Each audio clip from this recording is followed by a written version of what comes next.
right, so I guess let's begin if you guys are ready. So we'll recap a little bit. Last week we made our way back to Phandelver after visiting the Old Owl Well, talked to a strange necromancer that was looking for artifacts out in an ancient a place that once had a great power from an old empire.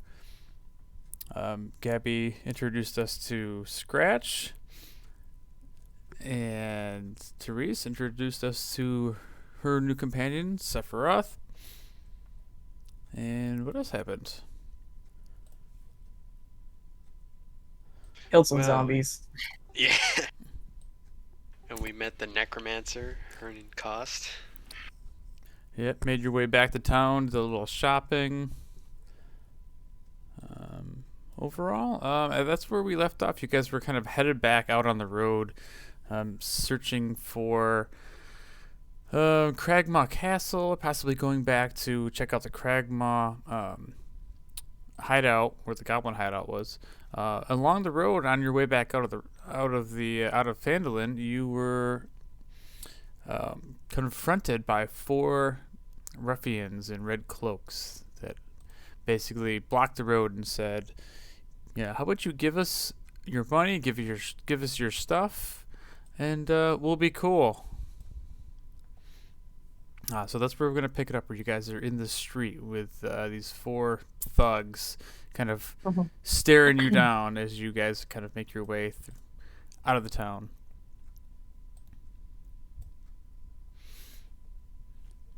Are we rolling initiative or Well, you guys decide. or Maybe they just want to try to chat. talk our way out of it? So these guys are standing outside of this bar that you guys have heard to stay away from, the tap house. What was it called? The Stone Giant Tap House. No, the Sleeping Giant Tap House. And as you guys like make your way down the road, they're like, all right, how about you give us your stuff and we'll look the other way and we'll all go about our business. Can I drag myself onto the map here? Yeah, go ahead and put yourself on the map. You guys would probably be like on the left side, on the western side of this map.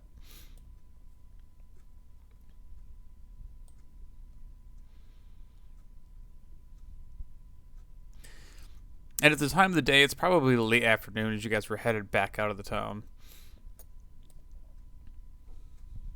Nice.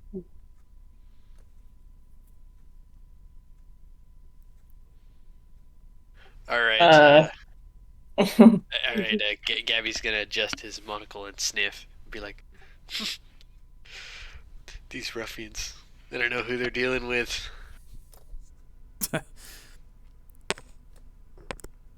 I mean, what do they want again? They just want our stuff.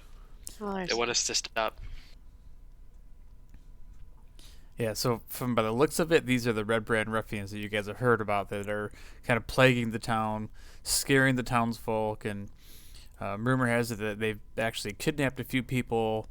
They're just causing a lot of trouble in town. And I don't know if you remember, but Herbin Wester, the town master, he seems almost scared of these guys.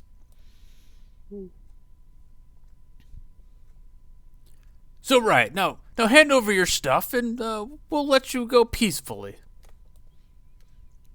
As the couple guys kind of head off the porch, you see one of them, he spits on the ground towards your direction, and they have kind of a grimacing look on their face, like they're about ready to throw down. Sephiroth is growling at them. Yeah, picture like the fur on his back standing up. Yeah, we're not happy. No honor among thieves.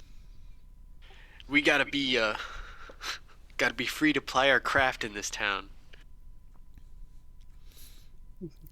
Oh, did you say thieves? Are you looking for a job? Wait, what? What kind of job? You could work with us then. Right, boys? And they all kind of chuckle a little bit. Oh, we'll see who be working for who. All right. So at that point, one of these tough-looking guys. He pulls the short sword out and he just starts making his way towards you. He's like, "I've had enough of this. Hand over your stuff, or you're gonna meet the pointy side of my blade." Okay. Uh, I guess I'm gonna say, all right, Scratch, get out there. He's gonna look kind of pissed off, but is Sephiroth gonna do something? he Scratch will wants to be eat him moral so support. bad. Scratch will be your moral support if you do something. I draw my arrow and bow and arrow, I guess. All right, so I guess we're gonna do this then. Yeah, I guess so. All right, go ahead. Let's roll for initiative then. Start right off strong here.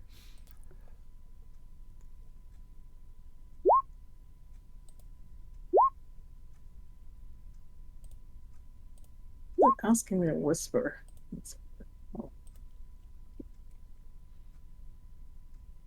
Oh, great. I didn't roll very well. How do I... how do I roll? Oh, wait, never mind.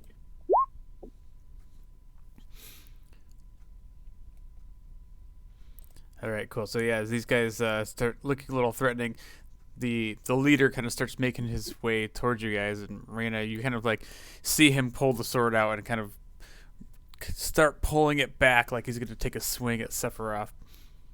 What do you want to do? Rainan's gonna bring her bow up and she's gonna take a shot at him. And his leg, hopefully. Not this again. She, doesn't want him dead. I think we should try to capture him. I'm going to put a non-lethal arrow into him. Okay. So yeah, you take a shot at him and it just kind of goes wide and it just like grazes about the tip of his ear and he looks at you and he's, "What in the bloody hell was that?" Warning shot. You want to do anything else? Oh. No, I'm good. All right. So as he approaches Sephiroth, you can hear him growling at the guy. I didn't mean... I put another Sephiroth on the... board. He just multiplied. Yeah.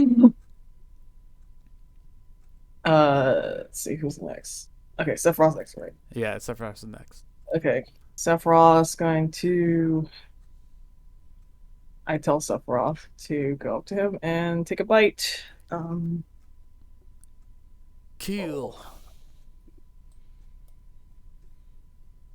Oh, yes. He just runs over. Kill him! And he grabs her and holds this guy's kneecap, and you just hear him like scream out in agony. He's definitely hurt. All right, and then that brings up little Scratch. All right, Scratch. Scratch is gonna do what he does best. He jumps on top of Sephiroth's head, and he says, "Get wrecked, son!" And he wins his turn. Nice. All right, so that brings up a guy from the porch. You see him. He kind of rushes into his buddy's aid, and he takes his short sword out and he swings it at Sephiroth with a 22 to hit for 4 points of piercing damage. He just comes in and just slashes at the back of the cat, and then he takes his blade out. Sorry, I didn't mean to. I don't know why I rolled. Sorry. No, you're good. So he like pulls the blade out of his back and he swings it at the at Scratch with a 15 to hit. Oh no! Oh, no. Oh, it hits. Oh, that hits him for 7 points of piercing damage. It just skewers him. Oh no! How many points do I have? I have 7. Oh, he only had 7. So as he's... But he has... Wait, no, he has damage resistance to it. Oh, Okay, nice. cool. To piercing? Yes, yes. All right, so he takes 3 points of piercing damage. It's just like... You guys just watch this guy just like shish kebab this little guy off the top of Sephiroth. All right, Gabby, you're up watching your little buddy just get stabbed. Alright. I'm like, no, Sephiroth! Scratch, stop playing, you're fine. Shake it off. I raise my hand and pointed at this guy right here, Okay. and I go, Just like that. Just- Yeah, so you blast him back, and he looks caught off guard as this blast of energy just comes launching out of your hand. oh yeah, end my turn. All right. The guy that's getting his leg chewed off by the panther, he pulls out his short sword and he starts swinging at Sephiroth as well. He attacks with a 10. I don't think that's gonna hit though. No, his AC is 14. Okay, beautiful. The second attack he is gonna hit though with an 18 to hit for 5 points as he just brings his sword down on the top of Sephiroth. No. Say something 3 points. So yeah, this guy, he's screaming out just Sephiroth as he's like hitting him. You can just see like his leg is getting torn apart. The other dude from the back, he's just like in shock that you guys actually would stand up to them. First time seeing that the ruffians had any sort of townsfolk standing up to their crap. So he comes rushing in as well. He only goes 30. So he dashes all the way up to Therese, and that's it for his action as he pulls out his sword, but he cannot make an attack. And it's your turn, Therese. If I cast fog cloud, would that mean like we can't see in the fog? Yes. I'm thinking we should probably retreat. Can we do that, or You know, Uh, you can do whatever you'd like. That's true. You can do whatever you'd like. okay? Yeah, I want to cast fog cloud. I don't know. Do I have to roll for it? I guess I do. Oh, All right. spell save. So it's a 20-foot So I have radius to roll. sphere. Yeah. So so you don't have to roll or anything. So where are you gonna put this fog cloud? Like, Center it around Sephiroth, maybe. Wait, let me see where. so you could probably put them in the cloud for the most part. Yeah, I want to get all of them in the cloud. Oh, that's actually a pretty good idea. How big is it? 20-foot radius. So that's what, 40 foot Uh-huh. around. That's not how you do it. Draw a circle. Stupid. Does that work for me? Oh, Hey, good job. Oh, can I move it or no? No, I guess I can't. Oh, I was trying to like. I just oh, erased shoot. yours. Sorry. All right, go ahead. So, Okay, draw, it's okay. so draw. Go ahead and draw, and you should be able to click. I thought you could click on it. I don't. I guess it's not. Did I even? It's not even 40 feet. Shoot. Oh yeah, so you can move it. So Okay, I guess it's above. Yeah. it's close-ish. Okay. So like regardless, you could probably get it to where, it blocks out like most of them. So like obviously like this guy, he can't see through this fog cloud, and the other guys in Sephiroth are inside the cloud. You really only have one guy who's not affected by it, but yeah, this thick cloud just kind of fills the area, kind of obscuring the view of pretty much everybody. So that's your action. I don't know if you have any bonus actions that you could possibly use. No, I don't think I have any bonus actions. And if I move, am I gonna get attacked or? Yeah, you might get an opportunity attack against Okay. you. Wait, what else can I can I like guard? I forget if. Well, let's see. That was your action. I think that's probably all you can do then. Okay, I'll just yeah. I forgot you guys are only 3rd level. Yeah. All right, so that brings up this guy who's on the opposite side of the cloud. So he just takes his action kind of like maneuvering around the cloud. And he's trying to like make his way around the trees. So he only gets about to where the trees are, underneath the tree, and he can start seeing what's going on. So he wastes his entire action just kind of like walking around this massive cloud. Okay, Raina, it's your turn. You can see the 2 guys. You can see the one next to Therese, and you can see a guy who's like sneaking around through the bushes now.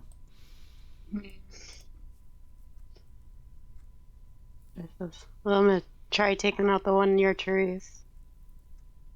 Alright, so Rena takes out her crossbow and tries shooting him.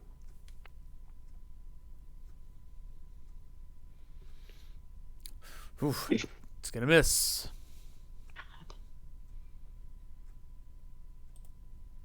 Alright, bonus action. Gonna try shooting him with my longbow.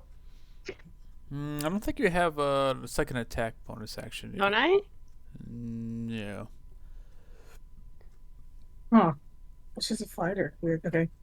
Yeah, fighters don't get extra attack until level 5.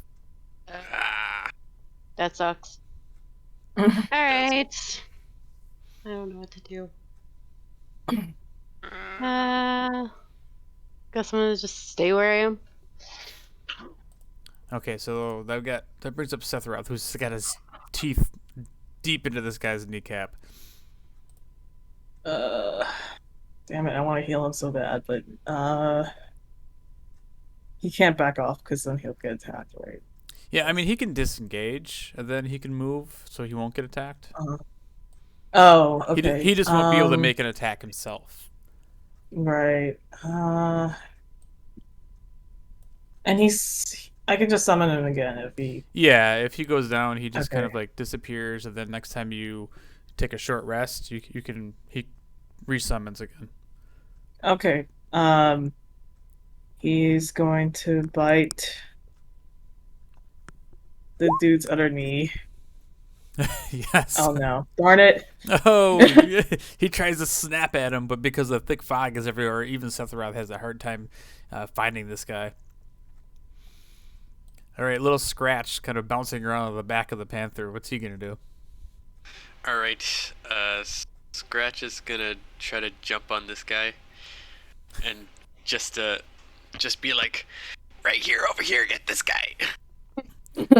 What does he have? Does he have True Sight or he's a creature from? He probably has. Does he have Devil Sight? No, he doesn't. Only the imps have that. He has Dark Vision. Yep. All right, so just have him make an acrobatics check. Okay, cool. Dexterity. Oh no! Again, this thick cloud is just obscuring everything's vision. So he tries to jump where he thinks this guy is, and he misses. So you end up landing, off to the side of him. So he has no idea where this guy is. He's just jumping off into the air into nothing. All right, cool. All right, Useful. good job, Scratch. So that brings up the guy who is on the outside of the fog. He is going to make his way out of the fog, essentially getting an opportunity attack against him by Sephiroth. So go ahead and Sephiroth make an attack on this dude who's running away. Oh, good time for a crit. 20. Nice. So he takes 10 points. So as he tries to get out of the fog and rush Gabby, Sephiroth just sees the movement and he just spins his head around and just attacks this guy and bites his leg as he's kind of running by, and you just hear the guy scream, "Ah!" and he just falls into the dirt, dead in front of Gabby. Nice. All right, go ahead, Gabby. Alright, Gabby's gonna move up here next to Therese. and he's gonna say, "Don't worry, it seems like we got this." And then he's gonna point blank Eldritch Blast this boy. Oh no. He makes like a finger gun, and he's like, Pew, pew. pew. Oh no. Mm, He tries to, but his finger guns are shooting blanks, and he Yeah, misses. guns don't exist. He's like, what? What are these guns? All right, so that brings up the guy that's getting lost in the fog.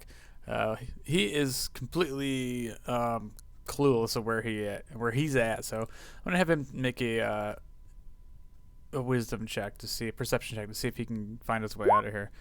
He rolls a 17, so he has a pretty good idea where the edge of the fog is. He's gonna make his way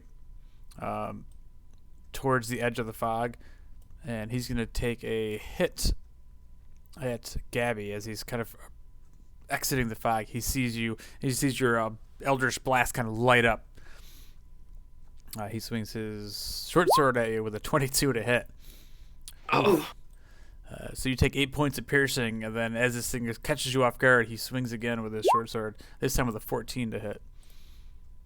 that misses. That one just misses. So yeah, so you just take the 8 points of piercing damage, and now you can see this guy emerging from the fog cloud. And that brings up the guy that's by Therese, who he finally has a chance to take a swing at you.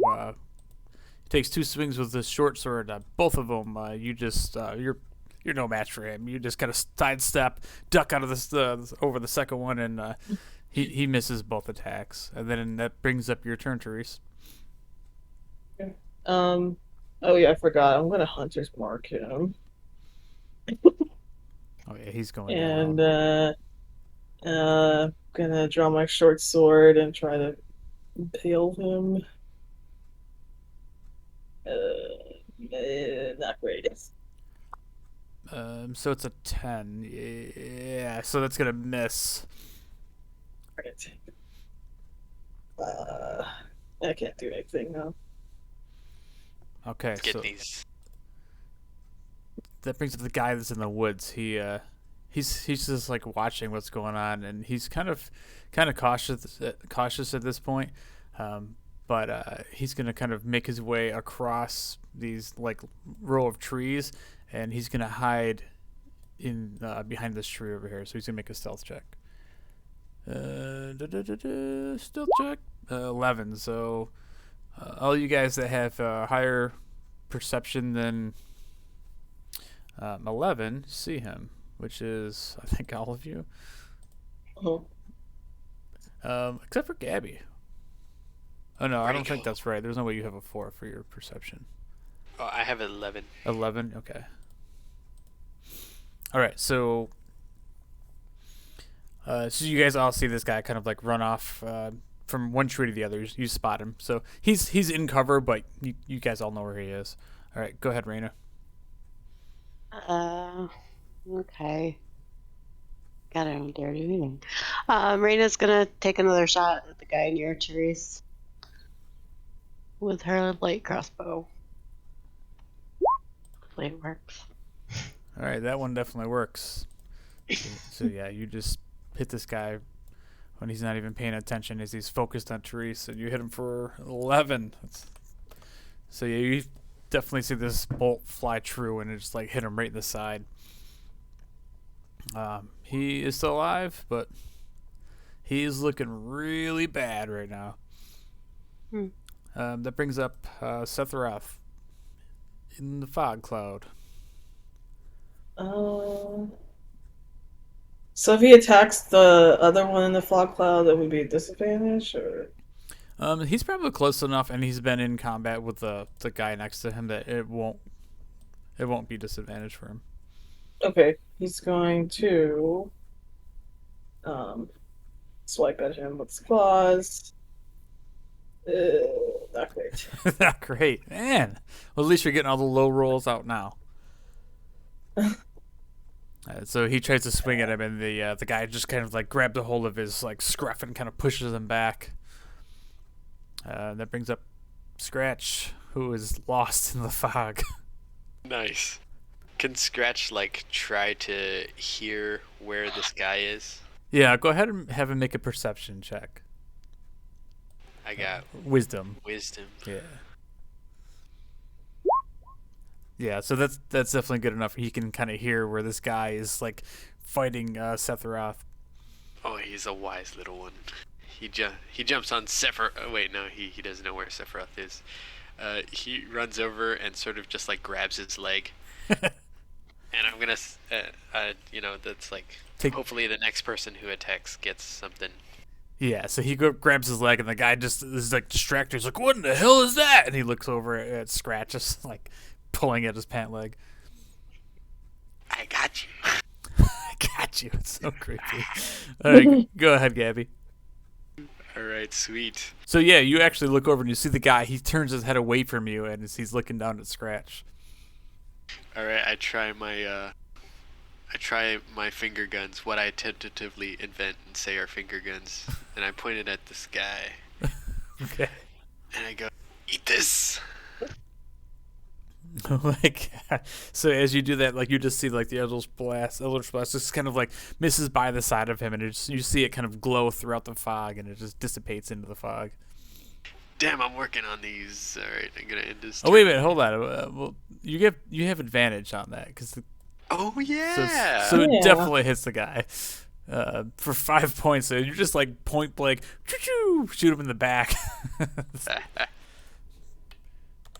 But he's still standing. All right, so that brings up his turn as he pulls out his short sword here, or he's already got it out, and he just tries to swing it down and stab at Scratch. With a 23. So it's 4 points, but he has resistance, so he takes 2 points of piercing damage. Damn, the tank. And he's just he's shaking his leg and trying to point at this thing. He's like, "Get off of me, you little freak!" The other Redbrand, he is in combat as he kind of circles around Therese a little bit, and he's gonna make a couple short sword attacks at her. First one misses, and the second one's a natural one as she just swings, and you just kind of easily just block both of his attacks with your short sword. And it brings up your turn, Therese. Nope. I'm going to take the swing at him with my short sword. And natural 20. Oh, yeah. Including my Hunter's Mark. Oof. Which is another 3. Oh, yeah, so how do you finish that guy off? I guess I grabbed him by the head, and with him facing outward, I slit his throat. Oh, brutal. Fatality. Ghost style. All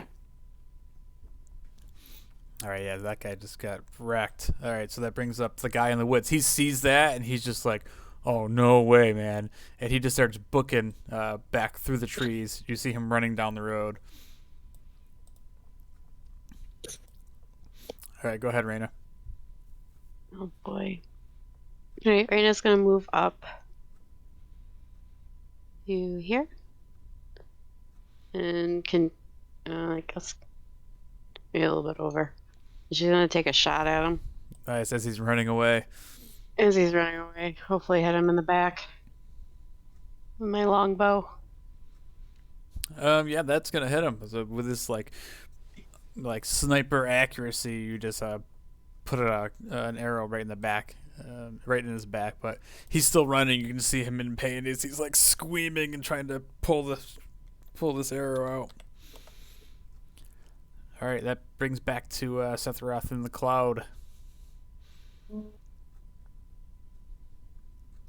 So I want to keep one alive?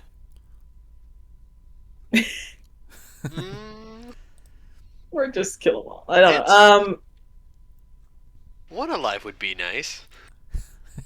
I don't think he can chase after the one that's running away.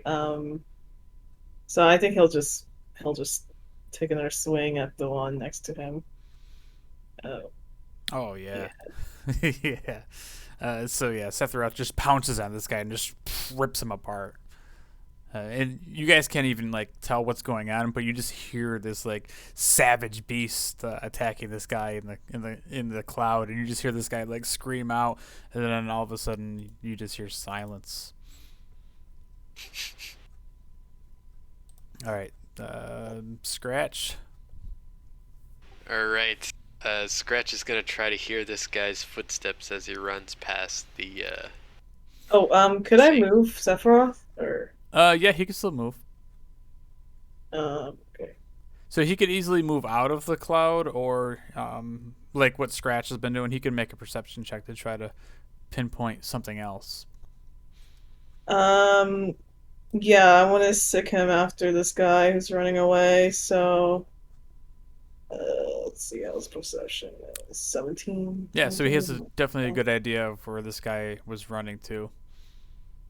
And he can wait. Panther, there's a pounce thing. He's 20 feet shoot. Yeah, he probably won't be able to, because that probably takes an action to do that. But he can. Yeah, that takes action. Never mind. But he can still chase after him. He probably has plenty of speed to get there. Oh yeah. Yeah, he can definitely wait. Hold on, I'm gonna watch her. Oh yeah, he's gonna reach him. So Sephiroth's gonna run and land right in front of him. Oh snap! Nice. To stop him in his tracks. All right, and awesome. That's it. Okay, so now Scratch. Yeah, same thing. You're gonna make a perception check.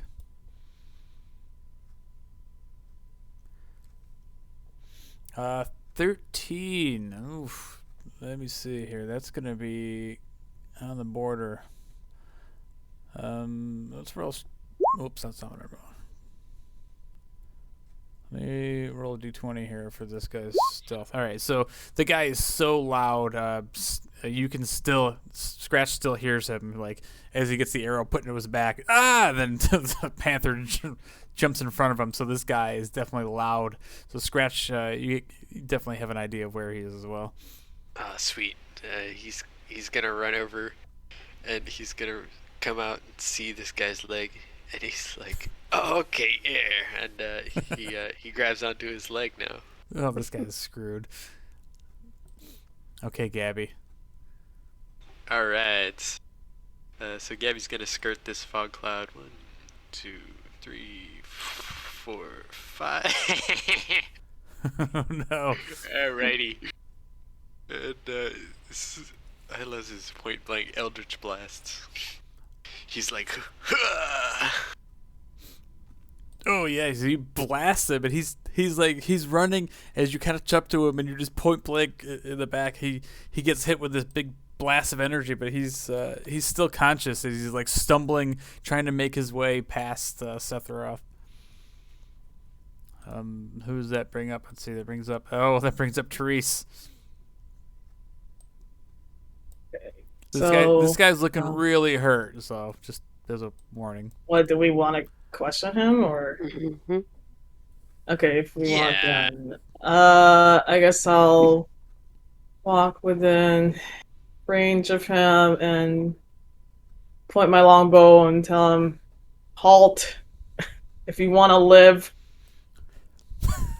And seeing as how he's surrounded, he at this point he drops his short sword and he raises both of his hands to the sky, and he's like, all right, no need for violence here. I'm sorry. How about we come up with some sort of arrangement, and you let me go. Do you want money? And he like reaches into his like pocket and pulls out like some gold coins and just starts throwing them on the ground. Oh yeah, some information would be nice too. Yeah, anything. Just let me go, and I'll tell you whatever you want to know. All right. Gabby's gonna tell Scratch to go pick up all the money, and then he's gonna say, "So, who here is the leader of the Redbrands in this town?" So the money that he throws down is 1 gold and Nice.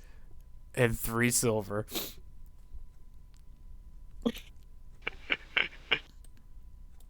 right, sweet. The leader in town. That's Glassstaff. Yeah, he's the leader of the Redbrands. Don't tell him I ratted him out, though. That's okay. Snitches never have any problems where I'm from.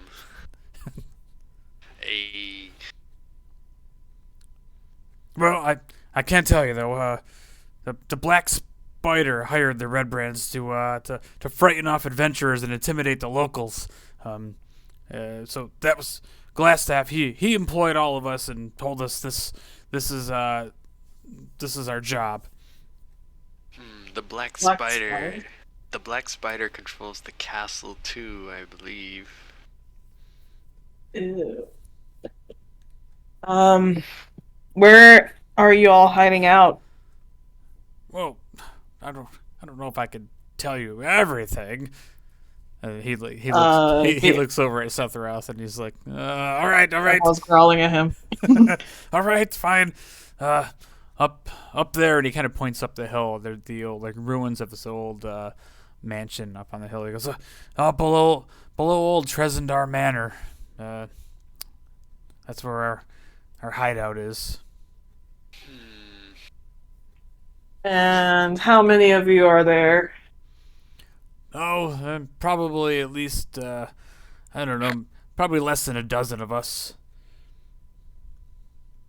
And we're taking out 4, so let's get to know. I think we can do it with some stealth. Oh jeez. Casually discuss killing his gang. Yeah. He's like, well, just let me go. I'll be out of this town. I'm never coming back. If I go back to the Redbrands, they'll just kill me anyway. You better remember what you just said. I feel like cutting out his tongue just in case he rats. Whoa, no. Whoa, that's a little unnecessary. Hey, you better get out of town then. If I ever see you again. His Scratch what is just happens. like, you're pretty scary, Therese. I'm picturing Scratch just still holding onto this guy's pant leg. He's just like, what the hell? He's kind of holding on to the trouser for comfort now. So he starts to slowly make his way out of your guys' range. He's like, so I'm free to go then. You don't want anything else from me. Yeah, I'm actually okay with letting him go here. Yeah. All right, so at that point he just starts booking towards the path out of town. All right. Is there any? What is this building right here?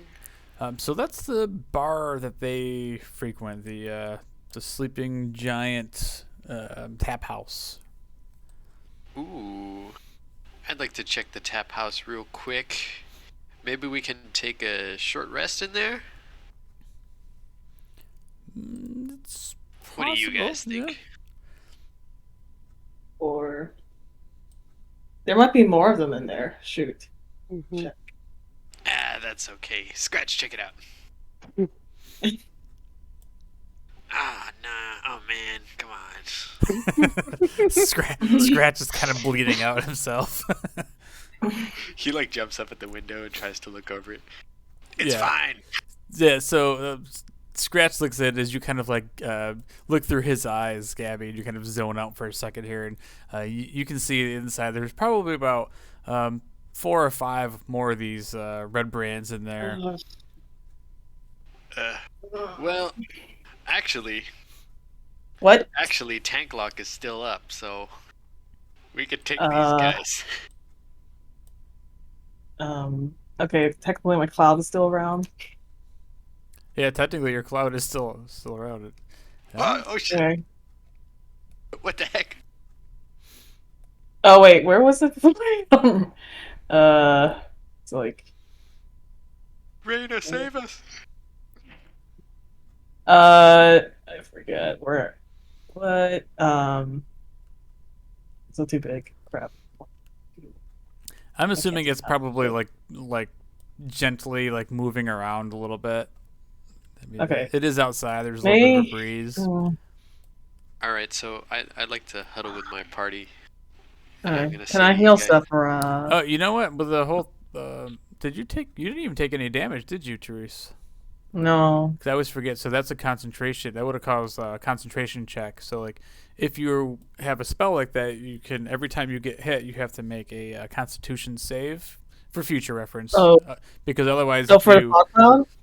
yeah. So like, if you had gotten hit, you would have had to make that a saving throw to Oops. see if the cloud was still up. But you didn't get a hit, so I mean, you're Okay. perfectly fine. Okay. I'm gonna give a health potion to Sephiroth before we engage again. If we're gonna fight them now, All right. Are we? I mean, I'll so go- so here's the thing, you guys. If you wanted to, you could probably take a short rest outside here. It's probably safer than going into like an enemy's bar and try to rest up in there. All right. Okay. I'm just gonna say that. Look, guys. I can probably tank everything for this encounter right at the door, and then we can rest afterwards if you want. okay. Depends. Come on, trust old Gabs. When has old Gabs ever done anything wrong or lied to you in front of your face? Uh, Huh?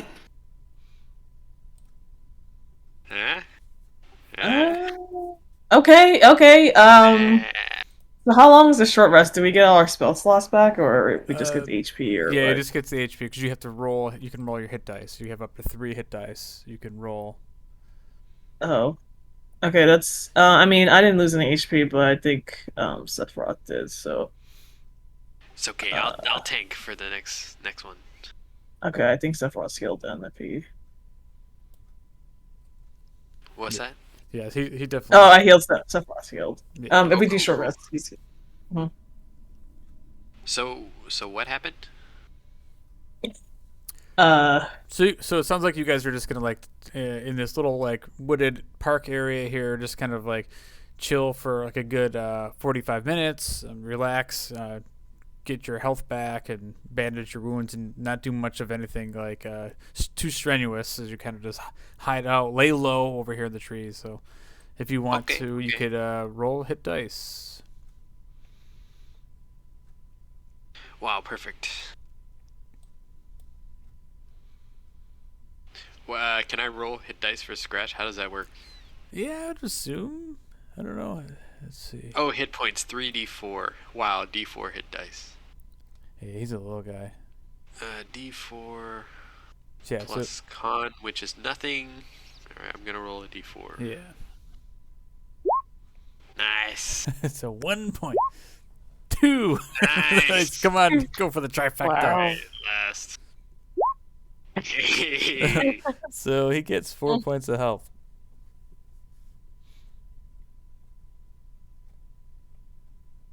Pretty good. One off from Max. And he gets a lot of damage resistance: cold, fire, lightning, bludgeoning, piercing, and slashing. He's an unkillable cockroach.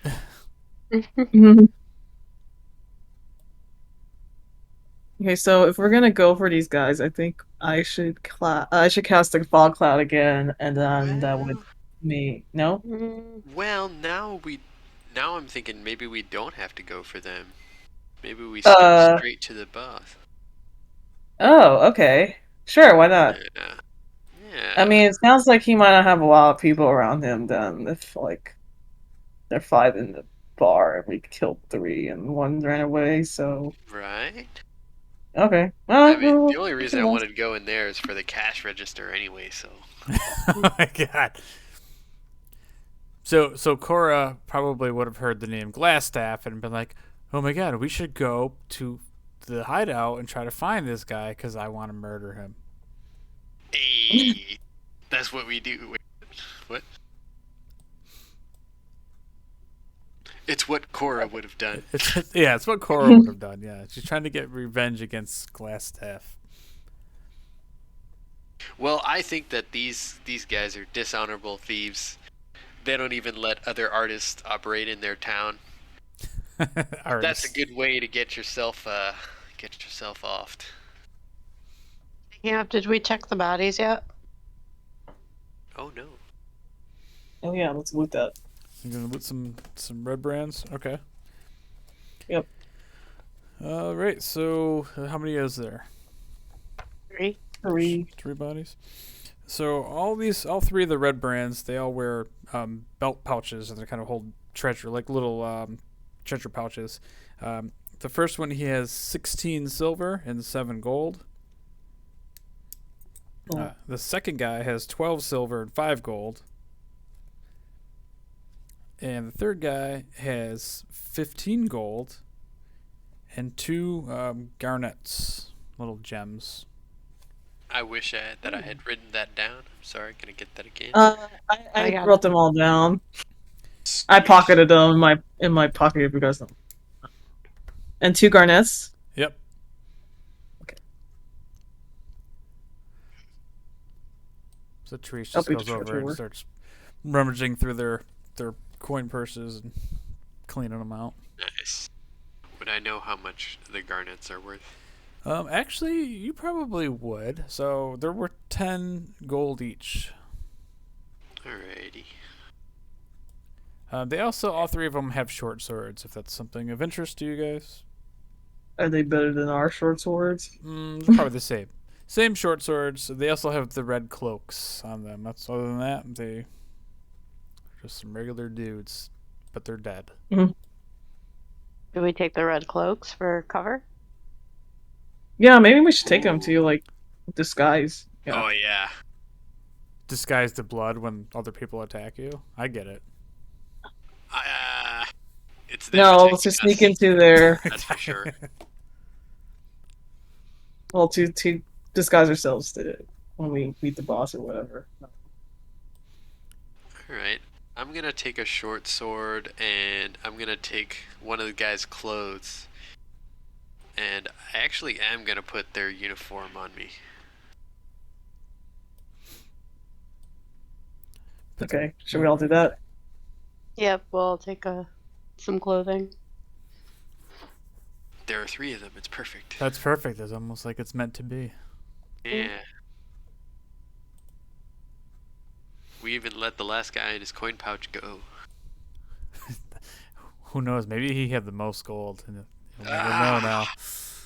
Stop saying that voice in my head. Alrighty. All right. So you guys kind of like take a little rest for a bit, and then over here, Tresendar Manor is the place that you could see up on the hill. It kind of overlooks some of the town. This is the place that the one bandit said that this is where their hideout is.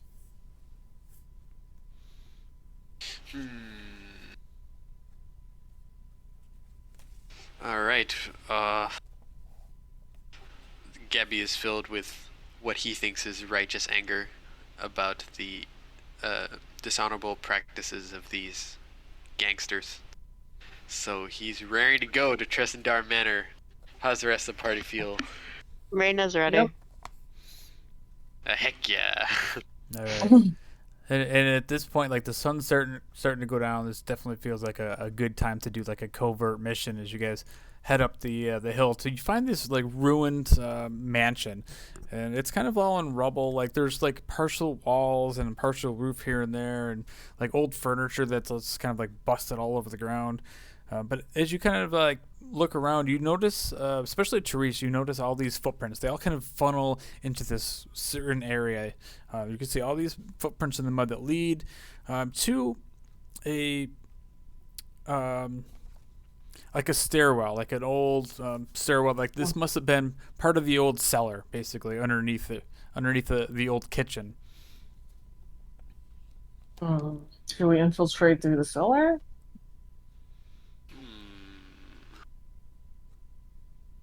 Yeah, I think that could work. We could send Scratch first. Yeah. Huh. Scratch can literally turn invisible, so Oh, okay. yeah, he'll be all right. Yeah.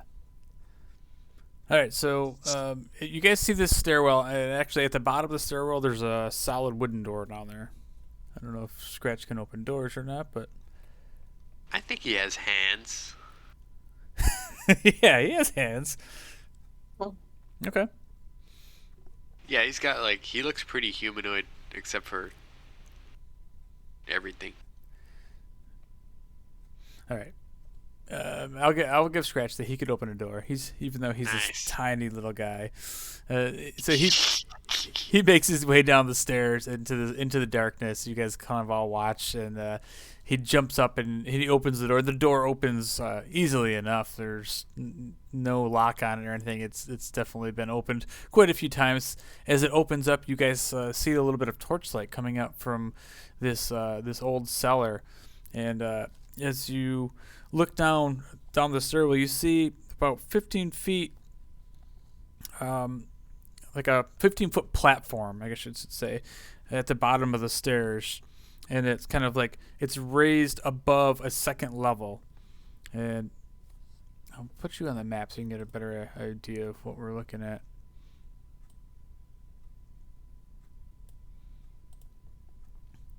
So you can see on the bottom right-hand corner of this map, you guys look down through this door, and you can see this platform, and then below that platform is another a second level. That's like another 15 feet below that.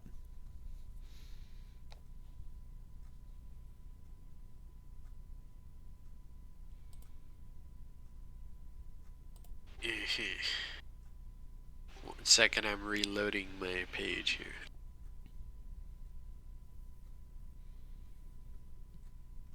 So what's the so Scratch has obviously opened the door first. Who's coming? Who's going to go down the stairs next after Scratch? Gabby will go after Scratch. I see just like a white square in the bottom. Is that correct? Yes. Yep. All right, cool. I'm gonna put myself on there. Scratch. Gabby.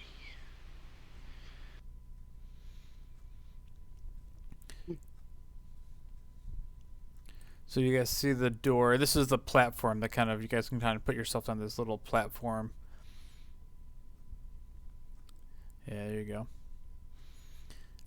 And as you kind of come down here, you see that this place is well lit. There's these like lanterns on the walls hanging all around the place, so it's definitely well lit. And as you stand on this like platform, it overlooks what looks like a storage cellar. There's all sorts of barrels along the walls. There's a cistern that sits about 2 feet up above the floor level in the center. Underneath you guys, you can look over and you see a door to the north and a door to on the western wall.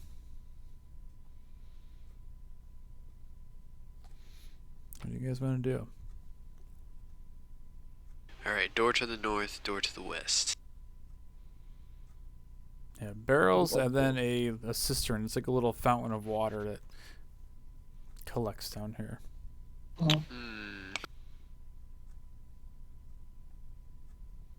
Can Sephiroth sniff if there's anyone beyond the door? With this? Let's see. What does he have? He has some pretty good smell, right? Yeah. So he can make a perception check. Does it have advantage? Let's see. Whoops. Yeah, he has keen smell, so he has advantage on perception checks that rely on smell. So perfect. Nice. So with a 14, yeah, so he starts sniffing around and see if he can smell anything. And he's kind of like distracted by this. You see him kind of like walk over by these barrels. Something in these barrels is kind of drawing him over. Alright. Okay. I vote we make Scratch check. And Gabby starts backing up to over here. Okay. I'm just so expendable. And he goes to check one of the barrels. He like opens the top cork. Okay, so have Scratch make a stealth check. Let's see how quietly he's opening these barrels. How angry at me is he? Oh wow, he has a +5 to stealth. He's Yeah, a he quiet boy. does. Oh, +5 though. That's without 17, his 5. 16. That's good. It gives him a +3 plus. Yeah, nice. Okay, so you see him like kind of clamber up to the top of it, and he just like he puts all his might into like spinning the top of one of these barrels off, and instantly, as soon as that opens, you can smell the smell of like fresh apples and stored meat that are down inside these barrels. Ooh. Free food. Nice. Well, we can always come back for this, I guess. Sure. Alright. Scratch, go ahead and check the door while you're at it. And I guess I'm so nice, I'll go open it for him. And just sort of kick him through it, like invisible while he's invisible. Okay. I try to kick him through it. Yeah, so I miss. so the door is unlocked, and as you kind of open the door, and he just kind of like barges in. Inside this room, there's three Redbrands that are kind of caught off guard as you open the door, and they're all sleeping, and they kind of wake up from their nap and they see you guys standing there. Oh shit. Oh wait, we were disguised, right? All right, you are disguised, yeah. I am disguised. And Scratch is invisible, luckily. Yeah. Yeah. He's Yeah, make invisible. excuse. So as you kind of like open the door, and these guys, they wake up and they're like, who are you? We don't recognize you. Oh snap! Oh, hey, don't worry, boys. I'm new. I'm an old hand in a new game, if you know what I mean. Okay, go ahead and make a persuasion check, Gabby. Alrighty. One of my unused skills. So Glass Staff, he must really be hurting for help now, huh? They kind of like joke to the other guy. Hey, what's that supposed to mean? Nothing, old timer. Hey, I'm gonna go ahead and introduce you to the rest of my fellows here. Why don't you come on in here?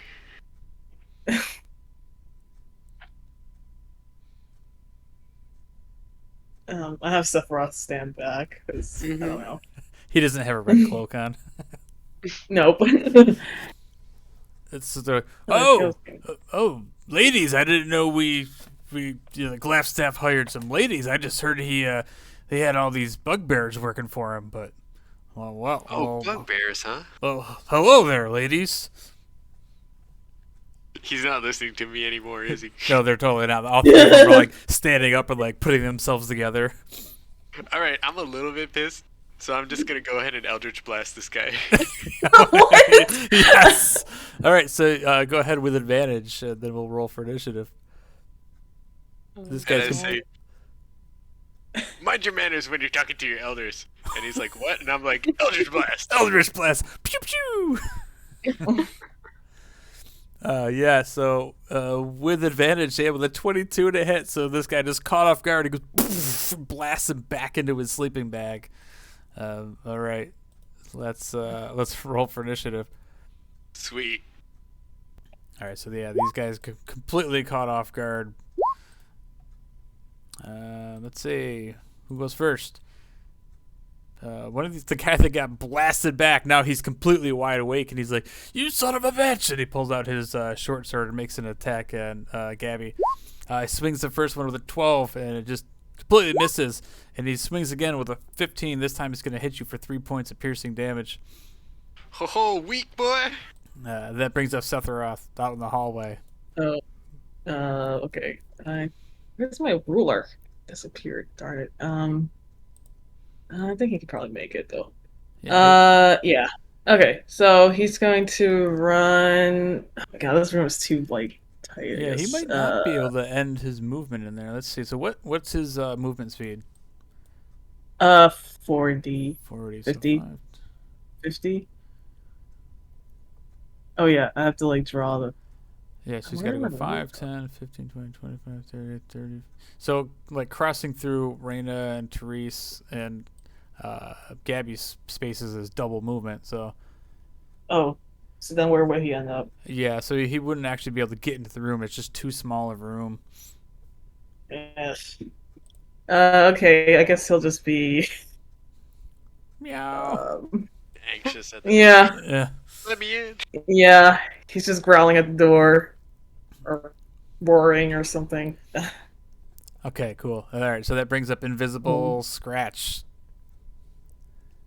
He appears and he's like, "Ha ha! Gotcha!" Hopefully that distracts somebody. Yeah, all right. I like it. All right, so All right. Yeah, he's distracting. that's his job. All right, so the next guy, he's pissed that you just attacked his buddy, so he tries to grapple you, Gabby, as you're facing the dude in the corner. This guy comes up and you feel him like try to bear hug you. So he's gonna make an athletics check to try to grapple you. So go ahead and make an athletics check to break his grapple, as you can feel him giving you a bear hug. 11. This guy, athletics, he rolls a 9. So yeah, as soon as he like tries to reach and like tries to hug you, and you take your elbow and you just bash him up into the nose and fend him off. That brings up your turn, Gabby. Nice. You boys are some weaklings. I gotta teach you to respect your elders. He turns around and blasts the first guy again. Respect your elders. Elders guy. blast. Oh no. 14. That's gonna hit that guy for another 5 points as he gets blasted back into the corner again. That turn. All right, Therese, ready to unleash some okay, fury. Sure. I'm gonna take out my quarterstaff and try to take out the guy that got Eldritch blasted, I guess. Yeah, with an 18 to hit with your two hands on this quarterstaff for 10 points. You just smash him in the face and he falls over dead in the corner. Oh, and I'm gonna Hunter's Mark someone. I guess the other one next to Gabby. This guy. Yep. Okay, so he gets the hunter's mark. All right, Reyna. So yeah, you should be able to see both of these guys from where you're at in the doorway. I'm gonna try to. Thing is, I don't want to accidentally shoot Therese if I shoot my bow. He probably won't. You don't think I will? Well, we'll see. I mean, roll a natural 1, maybe it's a possibility, but. All right, I'll go for the guy in the corner. Sorry, Therese, if I shoot you. Yeah, so no problem with a 13 to hit. So you just kind of peek over everybody, stand on your tiptoes, and you hit this guy with an arrow from across the room, straight into his chest, and he's looking pretty rough. That brings up his turn as he like clutches one hand on the arrow in his chest, and he struggles to breathe, but he pulls out a short sword and swings it at Gabby. With a natural 1, so that he just loses that attack completely. It just sticks into the side of the bed. We're gonna make him take a strength check to try to pull the sword out of the bed with 10. So that's just enough as he breaks the sword out of the bed, still clutching onto the arrow. He takes his second attack at Gabby with a 6. Yeah, that's definitely gonna miss. So he swings wide, and that brings up the dead guy. He's dead. That brings up Sephiroth out in the hallway. Still can't really get in there. Actually, he probably could now. There's enough room to like go through everybody's space and then end up on the opposite side, like jump on this guy's bed. Okay, but could he attack? Oh yeah. Okay, then he's going to take a swipe at the guy in the bed. Oh yeah. So Sephiroth just like runs past everybody's legs, and then he jumps up on the bed and just rips this guy apart. So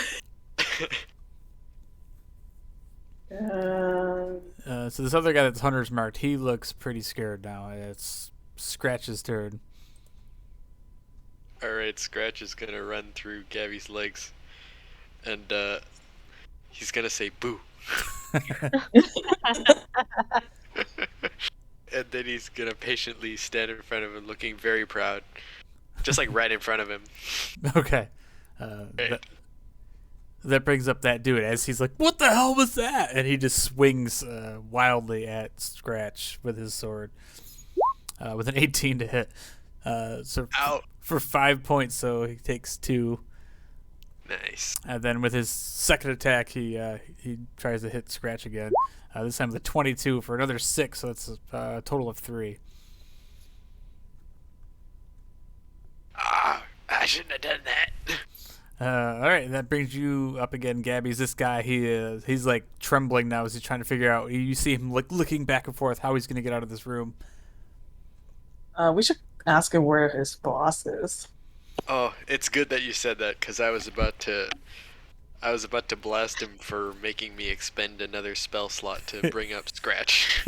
Oh. He was about to pull out the Scratch. finger guns for a second there. Scratch is worth a spell slot! And blast him, but it's good that you said that. Okay. Alright, son. Yeah, I hold my finger gun up to him, up to his head, and he's like, "What is this hand gesture?" But I'm like, "Alright, son. You better tell us who else is in here." Make a intimidation check with advantage. He is definitely. Oh my god! Yes. So Did Sephiroth make one? So at that point, he just laughs at you, and he actually like shoves you back a little bit, and he starts like heading towards the door. All right, go ahead, Therese. I guess I'm gonna take my quarterstaff and try to like take out his legs so he falls over. All right, go ahead and make an attack. Oh boy, words. Barely. And he's Hunter's Mark, so. All right, so that's an extra. What did you roll for the Hunter's Mark? What did I roll? Just roll again. I think it's just a D6, right? Yeah. Okay, I'll go again. I don't do it. Oh, nice. So for 10, so yeah, you smash into his legs. He doesn't get knocked down, but he definitely looks hurt as you bash into him, and he's like trudging through you guys. So he's making his way toward you, but you kind of halted him there. All right, go ahead, Raina. It's gonna take a non-lethal shot at him. Hit him with I have no idea. So My light crossbow, the butt of my light crossbow. There. Okay. Sound good? Sure. Oh wait, did I do that wrong? Yep. So that's gonna be an improvised weapon attack. So you're gonna have to re-roll, but you're gonna have to make a strength attack. Okay. Sorry. So that's fine. So yeah, so you just roll strength. So a 17 is enough to hit him anyway. So an improvised weapon is 1 plus your strength modifier. Okay. So on your character sheet, the big Yeah. number. Oh, Or in the big box. It's a small number in the big box above Okay. strength. it's a 10. The Right small, or 0? 0. So you 1 total. So you bashed him in the face with the butt of your crossbow, and he stops in his tracks from running out the door, but he's not dead. Yeah. Well, I didn't want him dead. But as you guys are like blocked him from running out the door, that brings up Sephiroth. Okay. Wait, shit. Wait. No. Pounce on him. Okay. Yeah, so he's gonna pounce on. I guess he can pounce on him, yeah, and then what does that do? Straight to a creature. It has to be at least 20 feet, though. I don't think that was 20 Oh, feet. it's not 20 feet. No. But he's gonna try to like grab him by the legs or something. All right, so, I don't know what kind of check do I make for that? he can do an athletics check, strength Okay. check. Yeah. I guess. That's okay. Let's see what this guy gets. He is going to try to dodge him out of the way. He rolls a 17. So as Sephiroth tries to rush in and pin him up against the wall, he just kind of like leaps over him real quick. All right, Scratch. All right. Scratch is very mad that he almost died again. So he's gonna run all the way. Well, he's actually gonna stay farther away. He doesn't want to actually die. and he's gonna say, well, no, actually, he's just gonna sulk in the corner. He's gonna be like, "Oh, that thing. I'm just worth one fine familiar spell. Master he never values me. I'm gonna tell the matron all the bad things that Gabby's done, all the good things that Gabby's done. He's gonna get in trouble." All right, he's gonna end his turn like that. Okay. The Redbrand who's trying to leave, he's going to he pulls out he has his sword out. He's trying to hold back Sephiroth, and he swings his sword at Reyna, trying to get out the door. With a 19 to hit for 5 points of piercing damage as he stabs you.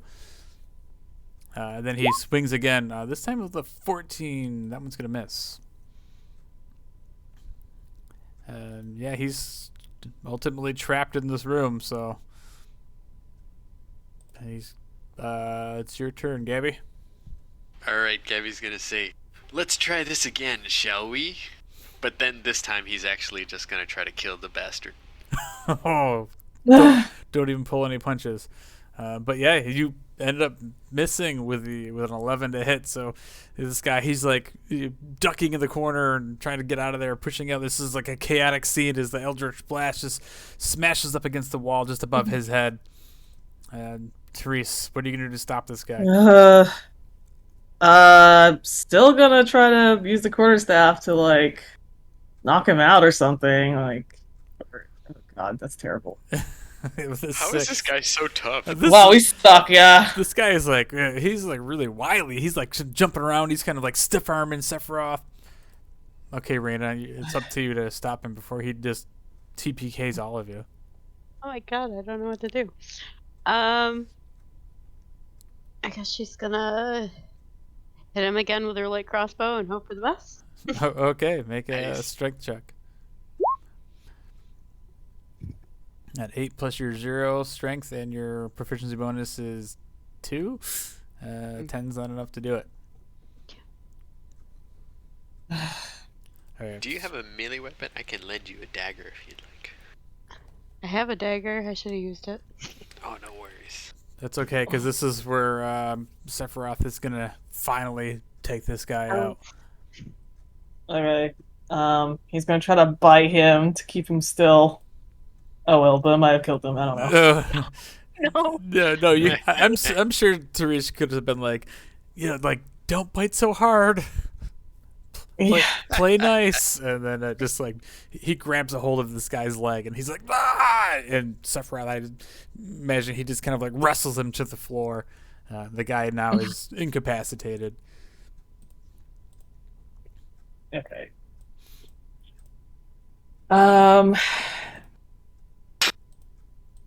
So yeah, where's your boss? You people are fucked up. You know it, son.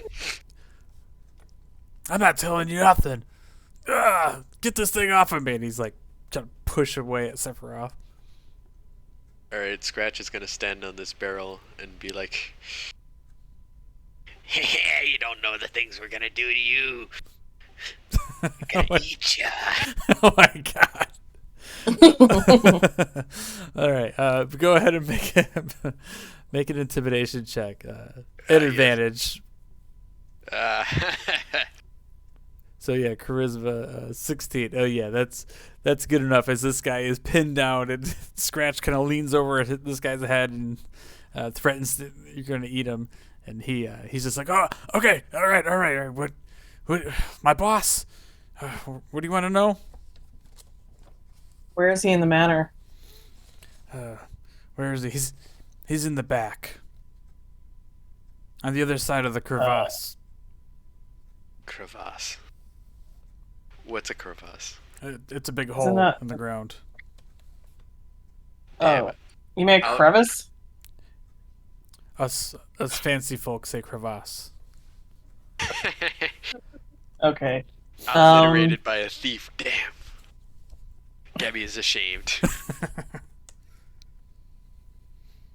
How many other lackeys are there I besides you? don't know. I thought you guys were the new guys, so there's probably a good 4 or 5, maybe 6 more. In the manor? Yeah. There's also some bugbears that Black Spider sent down here to help us out as muscle. Okay.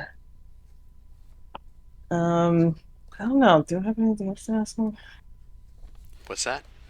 Anyone else have any other questions for this guy? Oh no, I totally want to blast him. No, whoa! Oh. Let me go. I'll tell you more. Hey, it's a code word. Don't worry about it. And I blast him. Man. You just take him out. Yeah. Okay. These lowlifes, they don't know how to respect the veterans of this game. Let's go, Scratch. And Scratch, like, kicks his body and follows Gabby out the room. Okay. Yeah, so this is a dead end. I guess we have to go through this other door. Alright, Scratch, you know the deal. What? Isn't he like down like 2 HP or something? He is. He only had Oh, 7 boy. anyway. He's not looking too good. Okay, Scratch goes invisible again this time. And actually, he's gonna turn into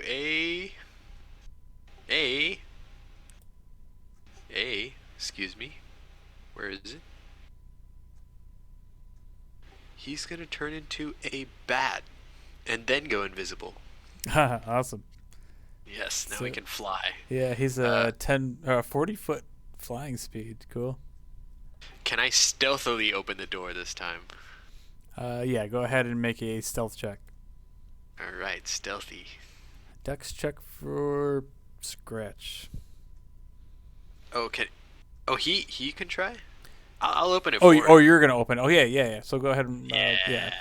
use Gabby's stealth. Alright. All right, even better. All right, so you're very quietly open this door into a hallway.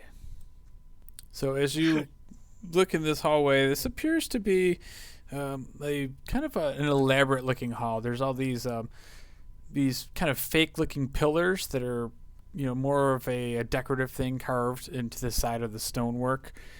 Each one of them kind of like fancy like oak trees carved into them. But other than that, it's just a long hallway. But at the end of the hallway are a set of double doors that have copper plates that are kind of attached to the doors. And you can tell that they've been aged a little bit because the copper's started to turn green. But this is what you see. Just a big old hallway. Alright, I tell the group that there's a hallway with some copper plated doors at the end. And the doors look old. Should we go? I Oh. have no clue. Scratch is gonna check it out, I guess. Okay. I'm gonna make Scratch knock on the doors. What?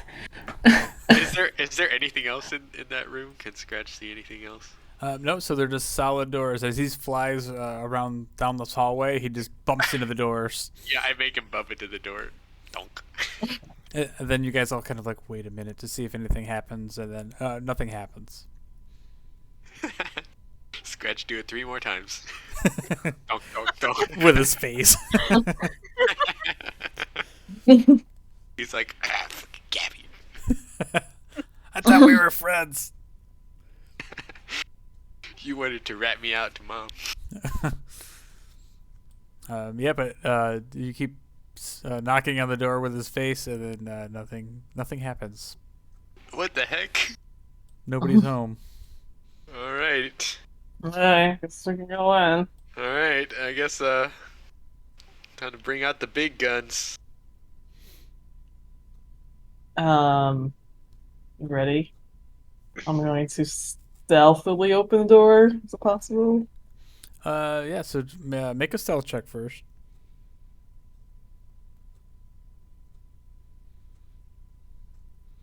All right. Okay. So you guys kind of all stack up in the hallway very quietly, and as you put your hands on these doors, there's no lock on these doors, and they kind of quietly open up into a somewhat larger of a chamber. This chamber looks like it's a crypt. There's three sarcophagus that are kind of standing upright against the walls, and then against the sarcophagus is these human skeletons clad in bits of rusty chainmail, and again you see these similar kind of fake carvings along the wall. These pillars that are kind of ornately carved. It look like trees. Also, like in the walls, you see like images of like angels and very very nice construction work. But this is what you see. There's a door. You also see a door to the north and a door to the east. Hopefully no one did. Alright. Yeah, I don't trust any of this this magic stuff, so something could go wrong.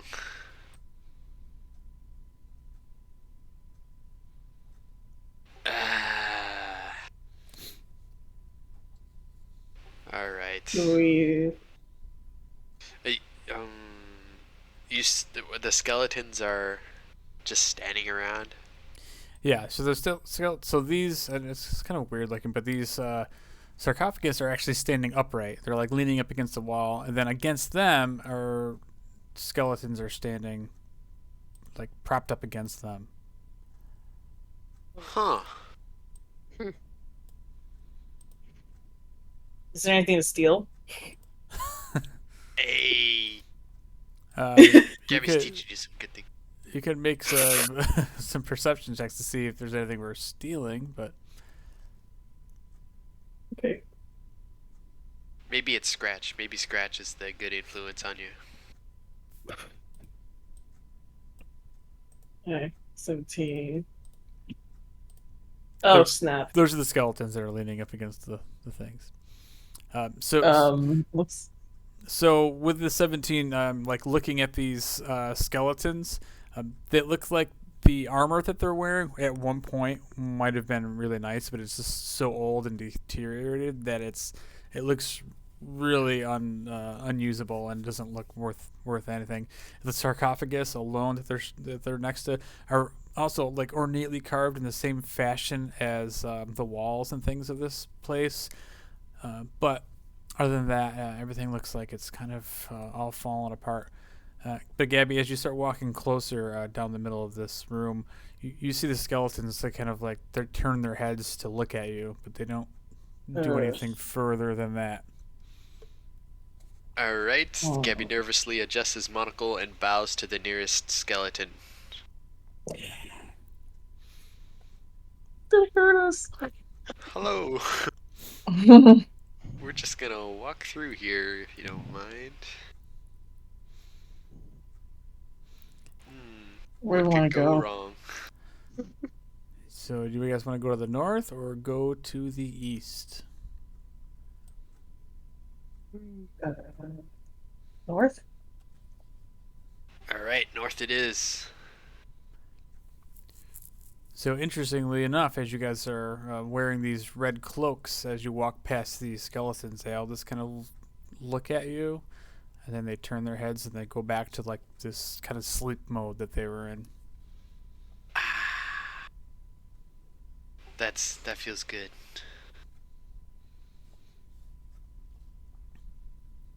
Alright, I cautiously open the door. All right, so as you open this door, it opens up to a very tiny little hallway with a door to the east. Okay, I would like to check the other door first. All right, so as you open this door, it opens up into a room that has two fences or two cages on both sides. These look like slave pens. It's a long room. It's partitioned into three separate areas with iron bars separating the north and the south sides. The floor is lined with like filthy straw, and you can see the hinged doors are kind of padlocked close, and you see a pair of disheveled human women are held in the cell to the south, while a human boy is confined to the northern cell. And all are dressed in these plain gray tunics and have iron collars fitted around their necks. A heap of discarded clothing is piled carelessly against the far wall. And also in this room, as you enter, there is two Redbrands standing guard as you enter, and they look up at you and say, here to relieve us? It's about damn time. Oh, yeah, sure. I'm here to help you guys out. And he walks into the room and motions to his team to follow. Yeah, I brought the newbies to relieve you guys. Oh, okay, well, it's creepy going past those skeletons out there, huh, newbies? Yeah, I forgot to mention that we're here to relieve you of your lives. And Eldritch Blast. So bad. Nice. Yes. Oh god. As you do that, the Eldritch Blast just like misses because this guy puts his arm up just in time and kind of blocks your finger guns, and the Eldritch Blast hits the ceiling, and some small pieces of rubble come crashing down on top of you guys. All right, let's roll for initiative. Oh, good, you guys are fast. Luckily, these guys, there's only two of them this time, so.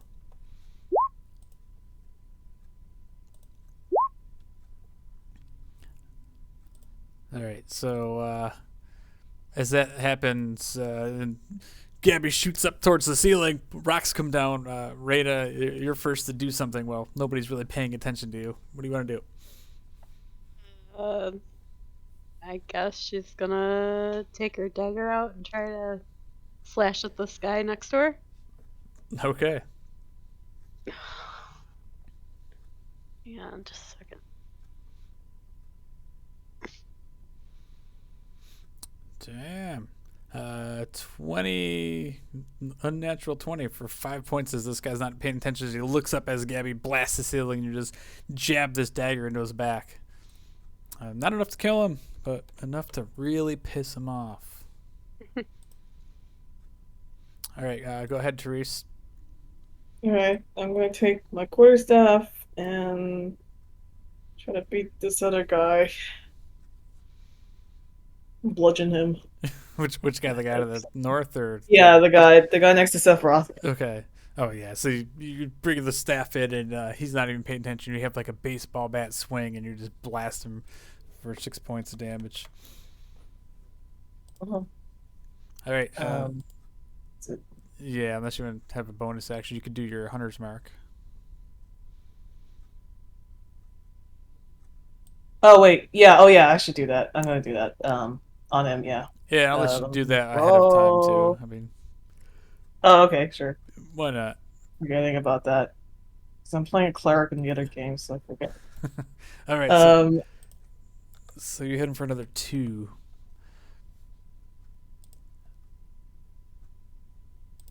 Okay, cool. All right, so that brings up his turn. So he's not real happy that you just did that. He backs away as far as he can without getting attacked by Sephiroth, and then he takes his short sword out and tries to stab you, Therese, with a 15 to hit.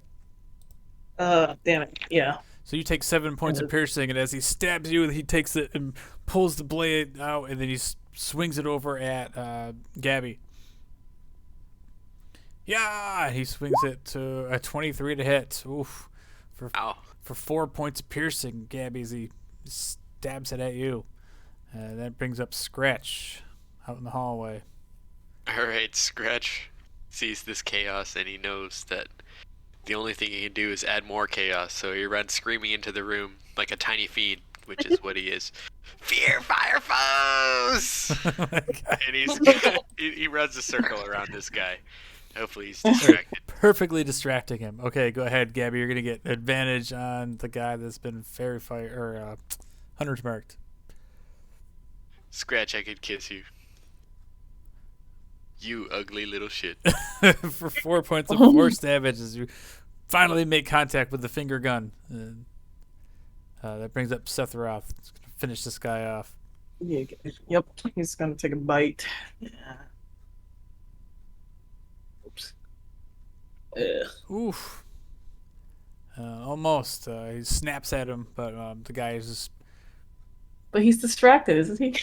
on one attack. Gabby took that attack. Okay. Sorry, I shouldn't have. As It's it okay. turns out. All right, so that Yeah. yeah, that brings up the other guy who's got the dagger stuck in his back from Reyna. He turns around with a short sword and he's pissed off at her with a 20 to hit for 6 points of piercing. Oof. Then he attacks again with a 13, so that one's gonna miss. So Reyna, you just take the 6 points as he draws his sword on you, and then it's your turn. Raina takes her other dagger out and jabs him in the neck. Hopefully. Nice. Ooh. All right, so you have a dagger in both hands. So now you're using two-weapon fighting, so you can actually make a second attack now. But anyway, so that's still gonna be a miss anyway. All right, so Therese, that brings you up. This guy is Okay. looking really hurt in front of you. Yep. I'm gonna try to finish him off. Come on. Yeah. So, oh wait, no, it's just 11. I keep forgetting you guys have the archery added on here. So that's 11 to hit. So yeah, you go to swing at him, and yeah, this guy, he's just blocking your attack with his short sword. That brings up his turn as he's mad that you're trying to take him out. He swings his short sword at you with a 15 to hit.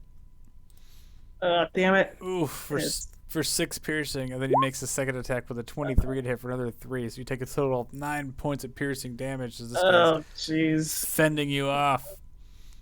And then, Yeah. all right, Scratch, do your thing. Why is it always gotta be Scratch doing the hard work? And he sighs in disgust as he walks up to the guy and starts climbing up his leg with fistfuls of his trousers. And he's just gonna get as far as he can doing that. Okay, yeah, so he climbs up on this guy's thigh, holding onto it, and he's like, get it off me, get it off me! Go ahead, Gabby. Alright, Scratch, I'm not gonna let you down. Oh yeah. Oh, yeah, so this time you blast him, and he falls on the floor. It just looks like he gets hit with like a ton of bricks. He is down. All right, so unless you want to move or have a bonus action, Gabby, it'll be Sephiroth's I guess I'll turn. move right here. And that's it. Okay, Sephiroth. Okay, he's gonna step over this guy's dead body and take a swipe at the last remaining guy. And not rolling very well. Ugh. And he's gonna miss. Uh-huh. All right, that brings him up. He is going to. He's gonna disengage, and he is going to run his ass out of here. So 10, 15, 20, 25, 30. That's it for his turn. Go ahead, Reyna. Jeez. Can Raina see him out the door? Nope, he's actually ran around the door and around the wall, and he's booking it. Oh, that's... Oh, I can move, right? Yeah. Yep. So, move out here, and I'm gonna take a shot at him. Oh, is he already gone? No, that's as far as he could run. That's all he Alright. had left for movement. Yeah, I'm just gonna shoot him. Longbow. Yeah, so you definitely blast him right in the back for 6 points of piercing damage. That brings up Therese. Okay, I'm going to Hunter's Mark him. And then also take a shot with my bow. I don't know if is it too close? No, you're like 10 feet away, so that's fine. Okay. Oh yeah, so this time with 6 and then the hunter's mark, so 10 points of piercing damage, and you just get him right in the back of the neck, and and he falls over right in the middle of the crypt. Again, the skeletons, they see you guys enter the room, they look up at you, and then they just go right back to minding their own business. Okay. Whew. Yay. Wow. We probably need a short rest before we move on. Yeah. We should. Um. I mean, yeah, these people in here. Yeah. Oh, these despicable ruffians. You don't just use children. Don't just keep children locked in a dark room. Can we let them out? Yes, please do. Let us out. Let us out. You hear the boy yelling from up top. What happened? Why you guys? You know what? I'm not gonna be so crass as to ask that. I go find the key on one of the guards. Yeah, so you go and search the guards. Yeah, and the guy that's in the room that's still in the room, he has a key ring on him. All right, cool. I'm gonna open the door, and Scratch is gonna go stand in his regular form in the doorway, just in case this is some elaborate trick, although it probably is not. And as you do that, this little boy, he comes running out, and he's like, "Oh, thank you. We must, let mother and sister out." Yeah, all right. I don't know why I'm so suspicious. Sorry, force of habit. All right, he opens the doors for him. And the woman comes out and she hugs you, Gabby. It kind of catches you off guard. And, It does. There's the little girl. She's like, I wonder what happened to father. Oh no. Hey, first we're gonna have to get you to safety, and we'll work on finding your father. Okay, we'll do the best that we can. Don't worry, leave it to Uncle Gabs and his assistants from here on. And he walks into the middle of the group and strikes a pose of pride. You I glare. You're not just gonna leave us here, are you? No. I'm down to make Scratch take them away. Is that okay with you guys? Mm-hmm. Okay, I mean I can send Sephiroth with them. They need backup. Nah, we help guide need them out. Sephiroth, maybe. Okay. What do you think? Yeah, I mean, in front of them. Are they willing to follow him? Probably. Here, I can lead you to safety. Follow me, I know the way. Okay. Yes, follow closely, humans. God. Make no noise. Oh, wait, stop. We give them cloaks. Okay. Oh boy. Yeah. That was so close. I almost had it. Damn it, John. All right. So there's 2 cloaks, right? You got the dead guy on the floor here, and the dead guy on the floor in the hallway. Yeah, I'm gonna say I walk all the way over and get one from here. Okay, so you take a few minutes and you go grab the Redbrand's cloaks, and you give them to the 3 prisoners, and they put them on. Yeah, don't take these off until you get to safety, and don't freak out about the undead that stare at you next door. Good luck. Good luck. All right, so Scratch leads them out, I'm assuming. Yeah. Okay. Scratch is like, don't die. Don't die, humans. All right, so what do you guys want to do at this point? I mean, you're at a safe enough place. If you wanted to take a short rest, you could. Okay, yeah, I need that. Mm-hmm. We're battered. So other than that, all you guys see in this room are just like just some jail cells. You see the straw on the floor, the clothing, and you can tell it like there's been kind of a larger pile of clothing, larger than the people that you see. So you can kind of like deduce that like the Redbrands have been capturing people and they've been putting them in here. But where the people went and why they're just clothes, I guess that you'll have to find out. Kidnappers. Reminds me of the matron. Do I roll 3 times in my hit dice? I forget.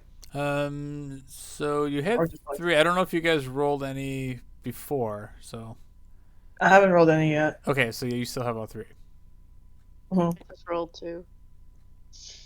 Yeah, you guys see the little hit dice tracker. It's like under your hit point maximum on the character sheet. Yeah. And does that come back after your long rest, or Yes. is it Yep. okay? Should heal up completely. So yeah, so use them wisely. I don't know if you guys have any health Uh, potions left. I do, yeah. Okay. Nice. Maybe I'll do that. So that's 2d4 plus 2? Yep. Yeah. Alright, I'm gonna do that.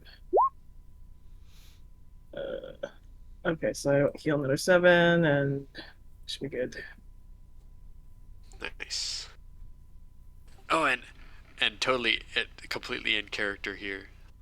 Not to be nosy, but what happened to the gold you pocketed earlier? It just gives you a meaningful look. Wow. Okay, so I think how many did we collect? I think we collected like 20 something from the last 20 something gold. And how much silver? Like 30 silver or something. Yeah. Sounds good. I'll just take okay. I'll just take a small gold share if you don't mind. Sure, I'll give him 7. I should have had Yes. Therese roll stealth for give- that one. Reyna another 7. And then I'll give them each 10 silver. Sweet. Okay. Yes, Gabby realizes he's like chilling on the wall next to the skeleton. Hey, what's up? Hey. All right, so you guys are all feeling a little better, had a little rest back in the jail cell area. And yeah, which way do you guys want to head now? So you still have you open up the door here to this little hallway to another door. I think that's our only option. Phew. All right. No more fodder. I mean scratch. Alright, I'll try to stealth. Oh yeah. Let's you rather be I'm stealthy. gonna All right, so stealthily. as you go and grab this handle, it's locked.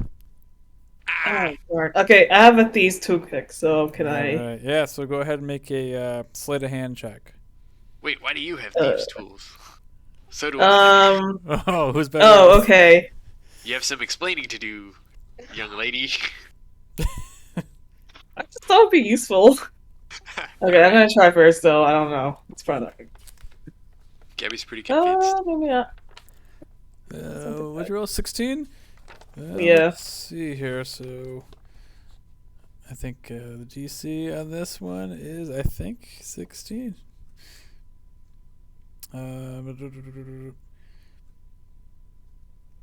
Oh, they set it for a 10 in this. Okay, What? so yeah, you easily open that lock and quietly open the door up. And as you open the door, it reveals an armory. There's a Ooh. racks of weapons. They Holy line the shit. walls, including spears, swords, crossbows, and bolts. You also find about a dozen or so dirty red cloaks hanging from hooks by the door. Huh. Wait, so what do they have in here? Weapon-wise? So specifically 12 spears. If anybody wants a spear, there's 6 short swords. And then even better, we have 4 long swords. Ooh. Oh, wait, I probably can't. I'm not proficient, probably, to use that, am I? Oh, I don't know. I I'm proficient in simple weapons. Yeah, so you can't. I mean, anybody can use it. You just don't add your proficiency bonus to the attack. Wait, Therese, what class are you? Ranger. Rangers don't get martial weapons? Interesting. Well, I do get martial weapons. Just yeah, I do. I do have it. I think. Yeah, if you get martial weapons, you get longsword. Okay. Yeah. Okay. Cool. I'll take I'll take a long sword. I don't Sweet. know this. I don't know what spear would be any use for me. I know spears are simple. Oh. They okay. use strength though. Yeah, I don't have any of that. Hey, high five. Yeah, they use We give strength. each other a weak high five. Unless you throw it, I mean, then it would probably be dex. Oh. Okay. Maybe I'll take a spear then. She's trying to nail some people. But at the Yeah, same time, like, is it fine. really worth throwing a spear when you have you get +2 to your archery? And my bow. With your bow. Yeah, probably not. I mean, it would have looked cool. It would look cool. Adding to her repertoire of in the back killing attacks. But we guys also find 8 quivers, each one holding 20 crossbow bolts each. So I don't have a crossbow. we'll just say that if you have crossbows, you are set for the rest of this game. Okay. All right. Well, there's this room actually doesn't do that much for me. You see, Gabby, he's not excited. And he fires a casual Eldritch Blast against the wall, just to prove that he can. Eldritch Blast. Someone's butt hurt. Maybe a little bit. Anything else? That's all you guys find in that room. Huh. So, like, this is it in here? Interesting. Mm-hmm. I thought we were Good part of the winding up to house. some, like, giant fight right now.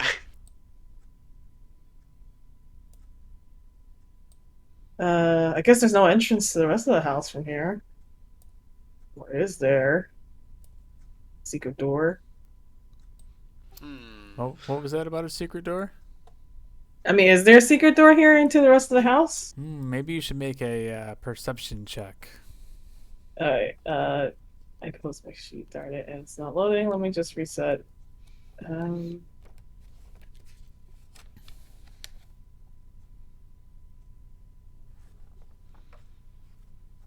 Gabby starts talking to a skeleton. You wouldn't happen to know anything about a secret door now, would you? Do I speak, you idiot? Not very good. No, very good. So Therese has a good idea, but she's not finding anything in that room. Can Sephiroth sniff it out? Can he smell a secret door? Probably not. Alright. I say, let me try to give you a hand, and I walk in there and start feeling up the walls. Yeah, go ahead and make perception check, Gabby. Oh, God. You guys are basically blind. Just Poke each other's eyes out, and we're like, oh, God. Want Raina to try? Might as Yeah. well. You might guess. Your last hope. Oh god. Let's get these rolls out the way. Yeah, you gotta be better than that. Here, I'll go here. We get out of the way. What is it? I'm gonna laugh. Oh, Oh my God. Hey, at least you did better than them. But so you got a 2. so you guys spend a little bit of time, and you don't find much in that hallway. No secret doors. Wow. Hmm. All right, I guess we'll do this the old-fashioned way.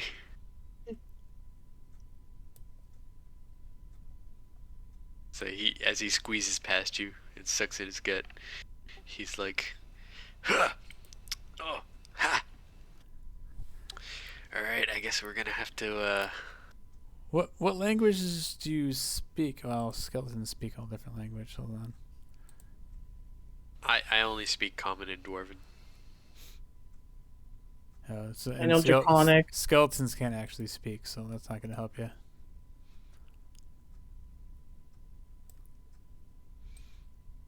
Okay, so we have to go outside of the manor? I guess so. You keep searching Okay. around. Maybe you guys missed some stuff. Something. Maybe you missed something in a different room. Okay. I would like to check the cell room. Start filling the walls in the cell room. So let's do. How about everybody make one more perception check, as you guys are all like collectively looking around these rooms for secret doors. Oh dear God!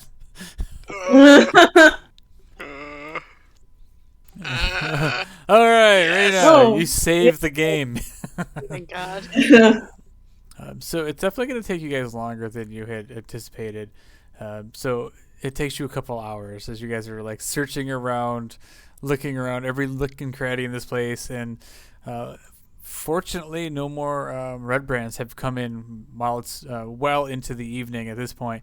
But you make your way down to back into the room that had the cistern in it. And you find something peculiar, a peculiar breeze that you feel on this western wall, the southwestern wall down here. And Raina, as you kind of like lean up against it, you feel the wall give way, and there's hinges on some bricks it opens up into a door, into a passageway with a cool breeze coming through. Okay, I would never have guessed that wall.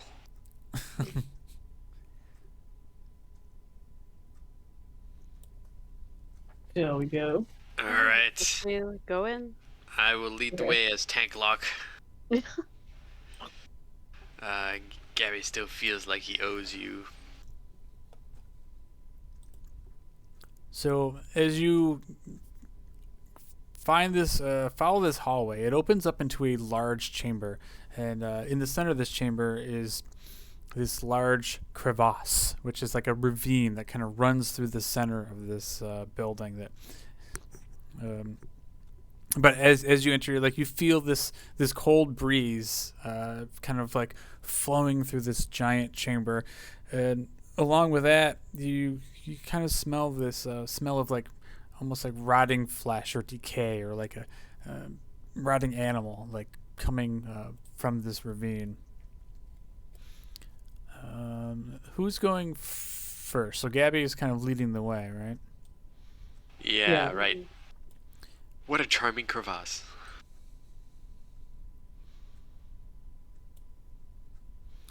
Oh, So not in this charming. in the center of this this room, there's a couple bridges that cross over the crevasse. And there's a few lanterns again in this place is kind of lighting up the the bridge for the most part, the bridges. But Gabby, as you kind of like start stepping into this room, all of a sudden you hear something in your head, and you hear this voice, and it's like a really eerie voice, and it sounds something like, so the matron, you wish to find the matron. Get out of my head, get out of my head, get out of my head.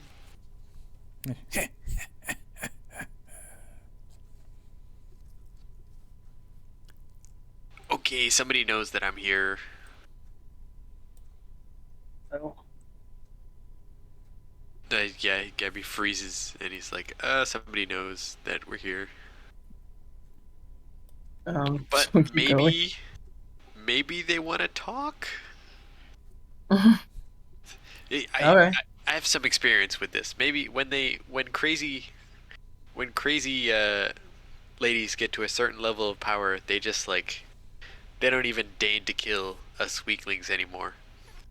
They just want to mess with our heads. Okay, if you say so. Yeah. I hope that my experience will prove correct.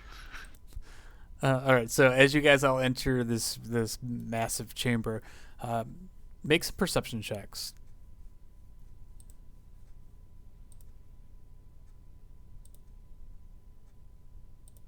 Hey, the savior once again. Nice. All right, so Raina, with your elven eyes, you see something kind of dart out from underneath the bridge to the south, and it kind of like jumps down through the ravine. And at the same time, Gabby, you hear this voice again. And it's like, bring me food, did you? Oh yeah. What kind of food do you eat? There's plenty of food.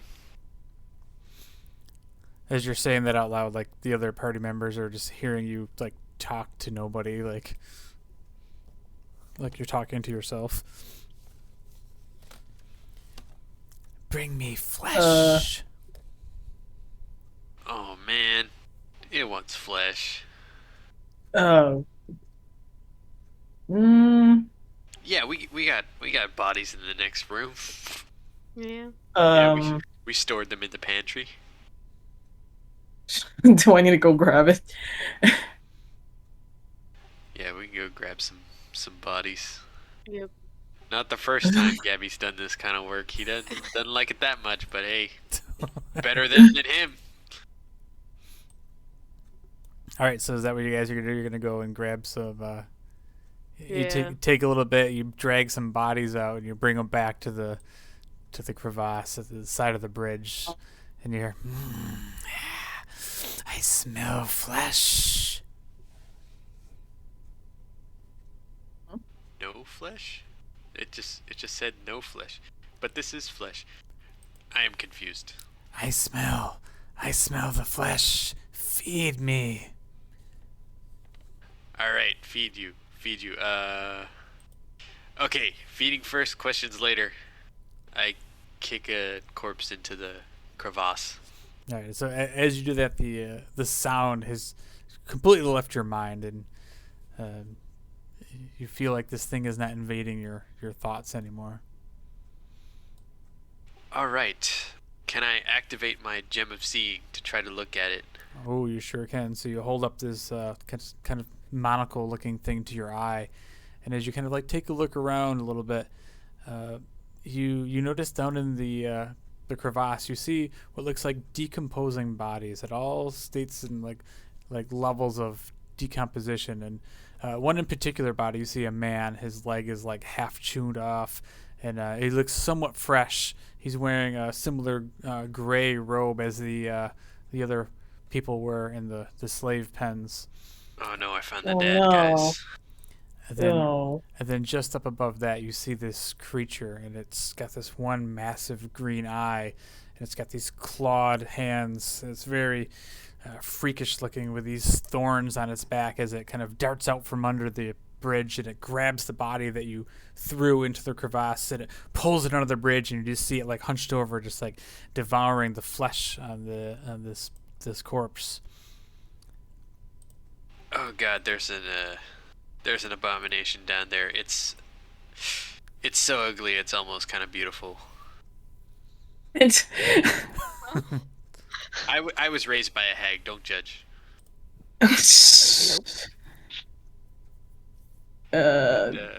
do you think it'll hurt us? I say down there like what do you say? A corpse for passage, one for each person. And as you start like talking to it, it's just like devouring this thing, and it's like pulling flesh off the bone, and it's not even looking up at you. It's just eating. All right, Got it. Oh. that's a yes, I think. Mhm. Where should we go? Is there something there? Yeah. So across the crevasse here, you do see there's an opening. Huh. Well, they did say the boss is across the crevasse, so That makes sense. Yeah. I mean, okay. as well as when you let's see. Yeah, you probably see the other end of this, especially with the gem of seeing. You can, Gabby, you see this another opening at the far end of the cavern, and even a Well, okay. slight one here with the other bridge. So There's a lot of openings. There's definitely a few choices that you could take in here. Huh. Well, I'm bad at choices. Take the closest one. Okay, let's take the closest one.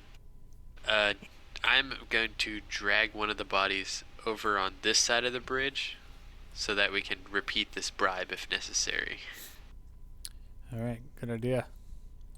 Yeah, as you're doing that, like it's eating this thing, and it looks up momentarily, and kind of like its eye locks in with you, Gabby, and it just whips its head back down, and you hear just like eating this corpse. All right, I feel like my soul was nibbled at. All right, so you make your way across this crevasse to another hallway that kind of has a stairwell that leads about 15 feet down into another hallway. Well, I'm ready. Alright, All right. we're gonna follow. I hope you got my back. All right, so as you enter this hallway, it appears that there's a door to the north and a door to the south. Ooh. South. South. All right. I stealthily open the door to the south. So as you start opening this door to the south, as soon as you put your head up to the door, you start hearing these voices. And actually, Therese, you understand this language. You hear it you hear it in a goblin dialect. You hear, lick the floor, roll like a dog. Ew. I tell everyone there are goblins on the other side. Sounds like they're torturing someone, maybe. God, what's with these despicable criminals? They don't even know how to have any art or anything. Should we ambush them, or? Well, unless we're comfortable leaving the poor whoever it is to be tortured.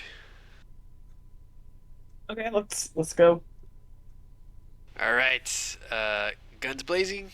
Then he holds up his invented finger guns. Yep. All right, Gabby kicks open the door. Yes, kick open the door.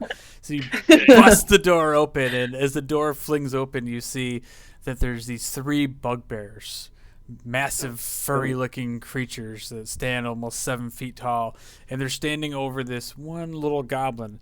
And as soon as you bust open the door, the goblin looks up at you, Gabby, and sees you, and he just faints. He faints as these bugbears, they turn to look at you, and you guys will get a surprise round on these guys. So Hello. let's go ahead and roll initiative.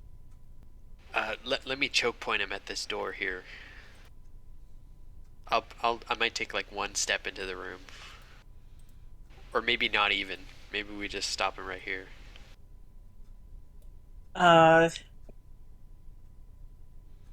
Maybe, I don't know. I mean, I think Sephiroth needs to get through in order to attack him. Okay, I will take 1 step into the room. But... Sure. Sucks because these rooms are all like tiny. Mm-hmm. Yeah.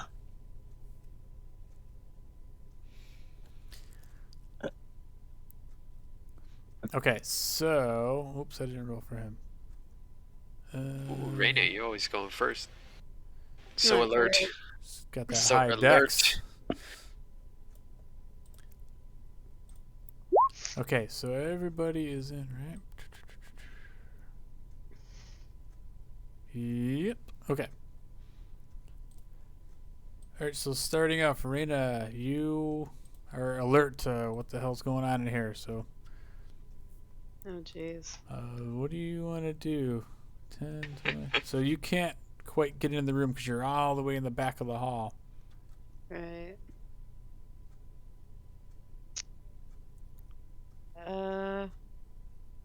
I don't know, because I'm all the way back in the hall. All right, so if I were you in the back of the hall, I would hold my actions and keep my eyes in case something comes down the hallway like that creature. True. from the opposite way, sneaking up on you and take a shot Okay. at him. Wait. What if you get right behind me? You might be able to take a shot. 10, Can I move? 20. So what's your movement speed? 30. It's 30. So it's 10, 20, 30 to Gabby. Like, what if she gets right here? Oof, around the corner. 10, 20. Sure, I'll give it to you. Hey. So I'm gonna be right behind him. Yeah, you can go right behind him. You kind of Alright. sneak your way down the edge of the hallway. She shimmies. The door's Alright. open, and you could probably only see this one massive bugbear right here. Gabby, duck. I'm gonna shoot him. I duck my bald head. Longbow. Woo! Oh, nice. For 12 points of piercing damage, yeah, you bust open this door, and your arrow flies through. It's this guy right in the shoulder. That's probably it for your turn. So, Sephiroth, what's he gonna do? He can probably get in the room, actually. 10, 20. So, what's he got? 30? 10, 20, 25? 40. Oh, yeah, so he can 50, get all actually. those. His speed is 50. Yeah, Yeah, so maybe he'll go for this bugbear here, I guess. Take a bite at him. Yeah. Okay. 20? So you bust in the door. He tries to make attack on him, but the bugbear, as soon as the door opens up, he sees the cat and just kind of knocks him off.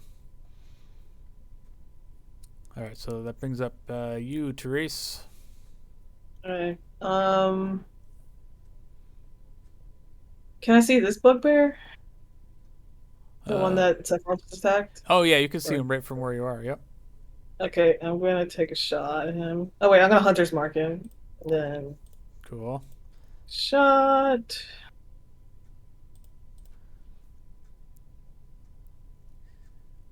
All right, with a 18 to hit, yeah, so 5 points plus the other 5 from the 100 mark, so 10 points of piercing damage. Yeah.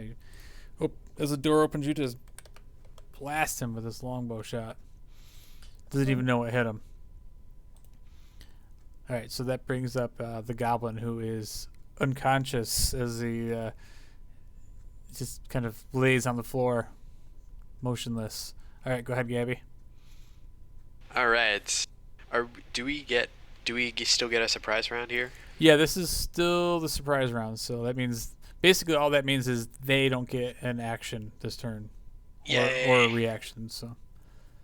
All right. The first thing Gabby does is charge in the room, right up to their faces. Perfect. Yeah, because they also can't make reactions, so that means no opportunity attacks. Hello. Oh, wait, he's gonna hit this one right here. Oh yeah, he is 23. That's gonna Sometimes you gotta keep it simple. and for now, you can still move if you'd like. I will stay right here. Ooh, okay, he's tanking it up. Mm-hmm. All right, so the bugbears do not get to go. So all right, so now it goes back to Reyna at the top of the order. Okay, Reyna's gonna move in here like this, and then shoot at the one right in front of Gabby. So the same one I shot before. All right, yeah, he's looking pretty hurt. Some of his fur is like singed off from that Eldritch Blast. Oh yeah, so that's enough where you just walk in the room, one arrow right between the eyes, and he just goes down back into his bed.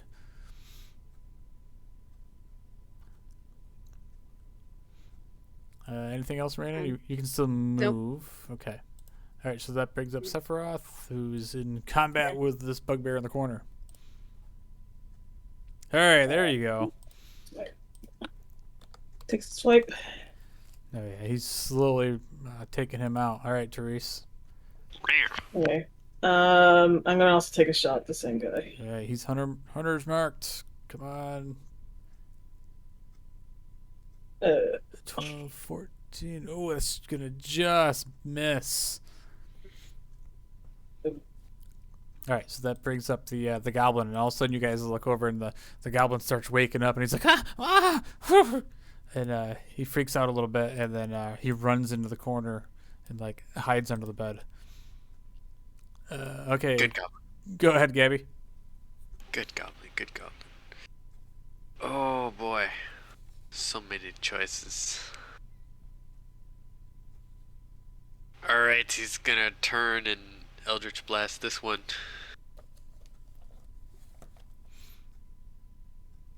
With the 12, oof, that's gonna miss.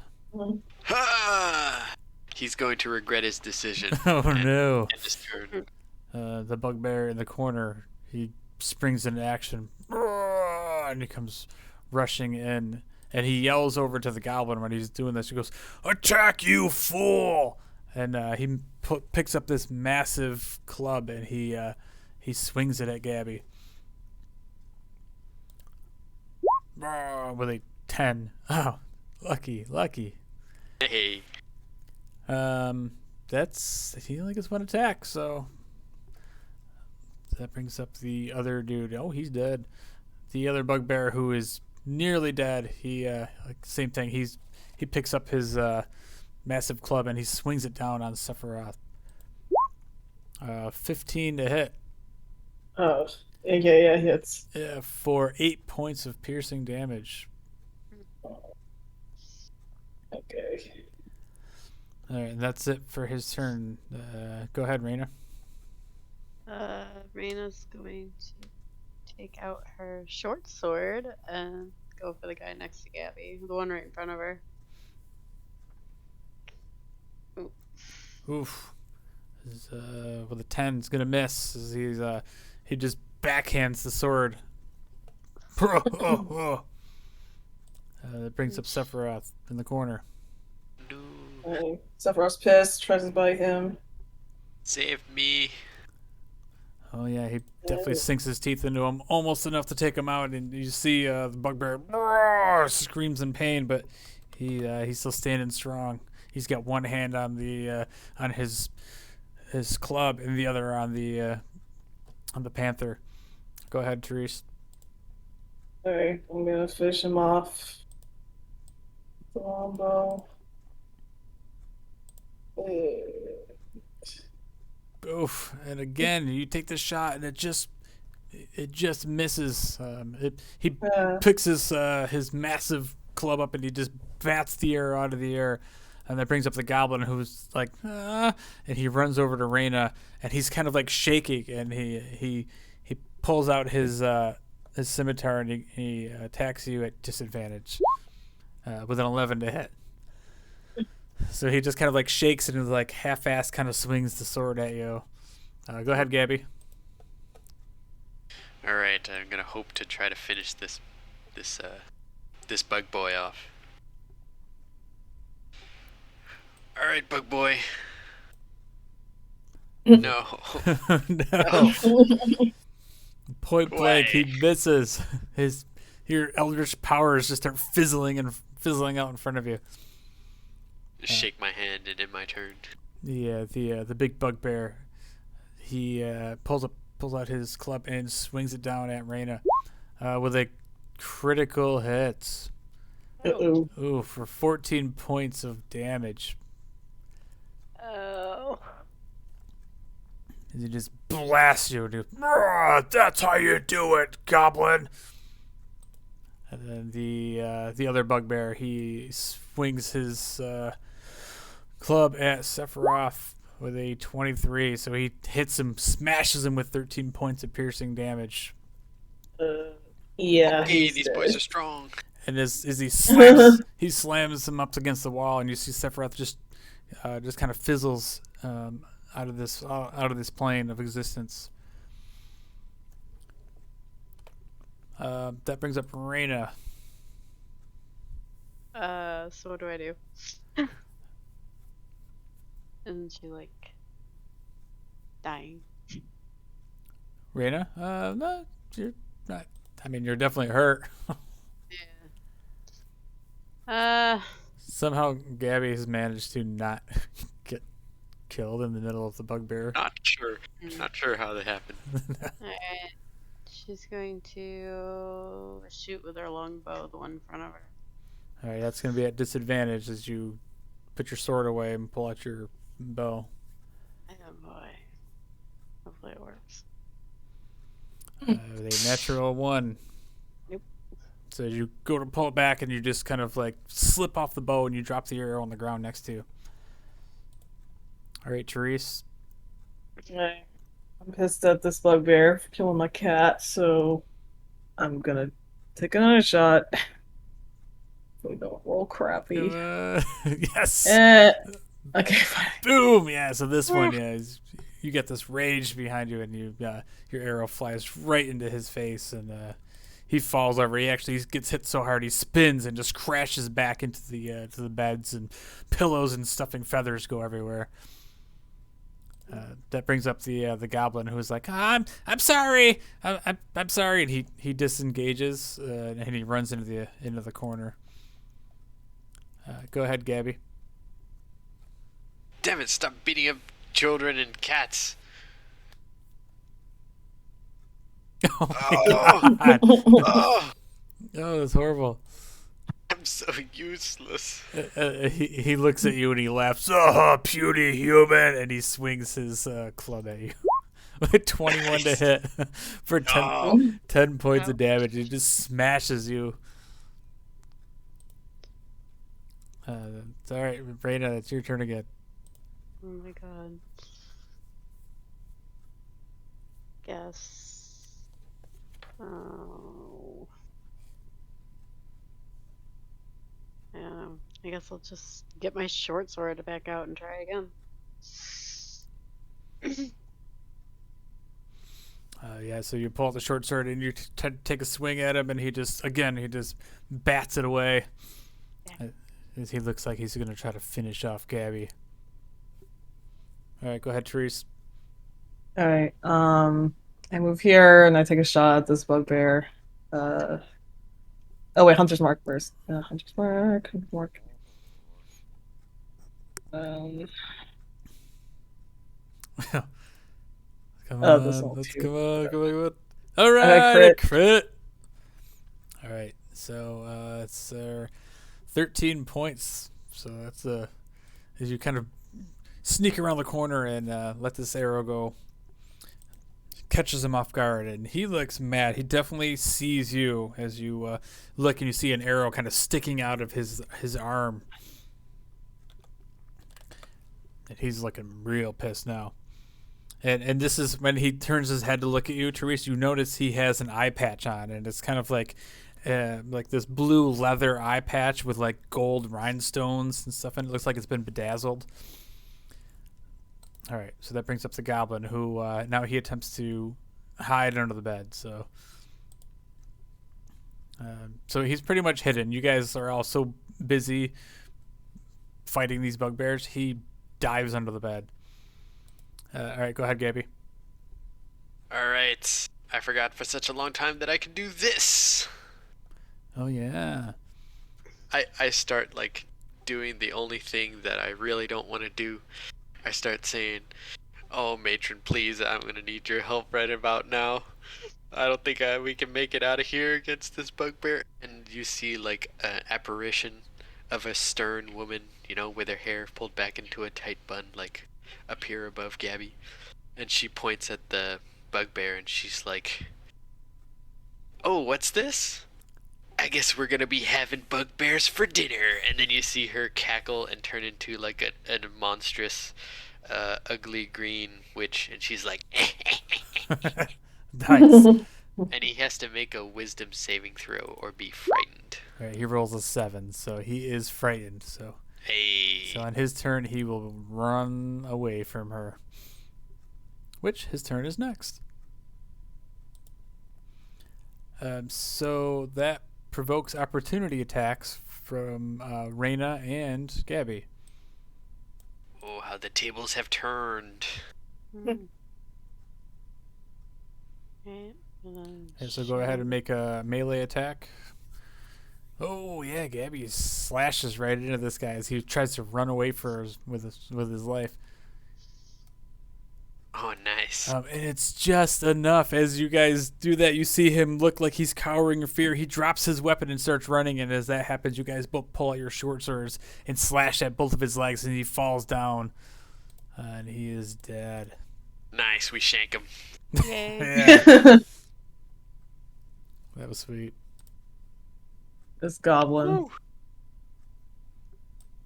Where'd the goblin go? Under He's the- still there. How'd you guys see that?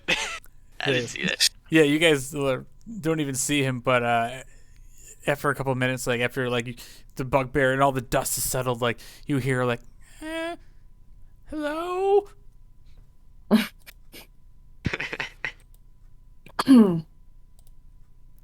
Goblin. You're not gonna hurt me, are you? Depends on how you help us. Yeah, I don't want to hurt this goblin. I think he's cute. What are you doing here? I'm hiding. No, like, who sent you here? Well, this is where Droop works. Droop? Is that your name? Droop. Yes, me, Droop. Who are you?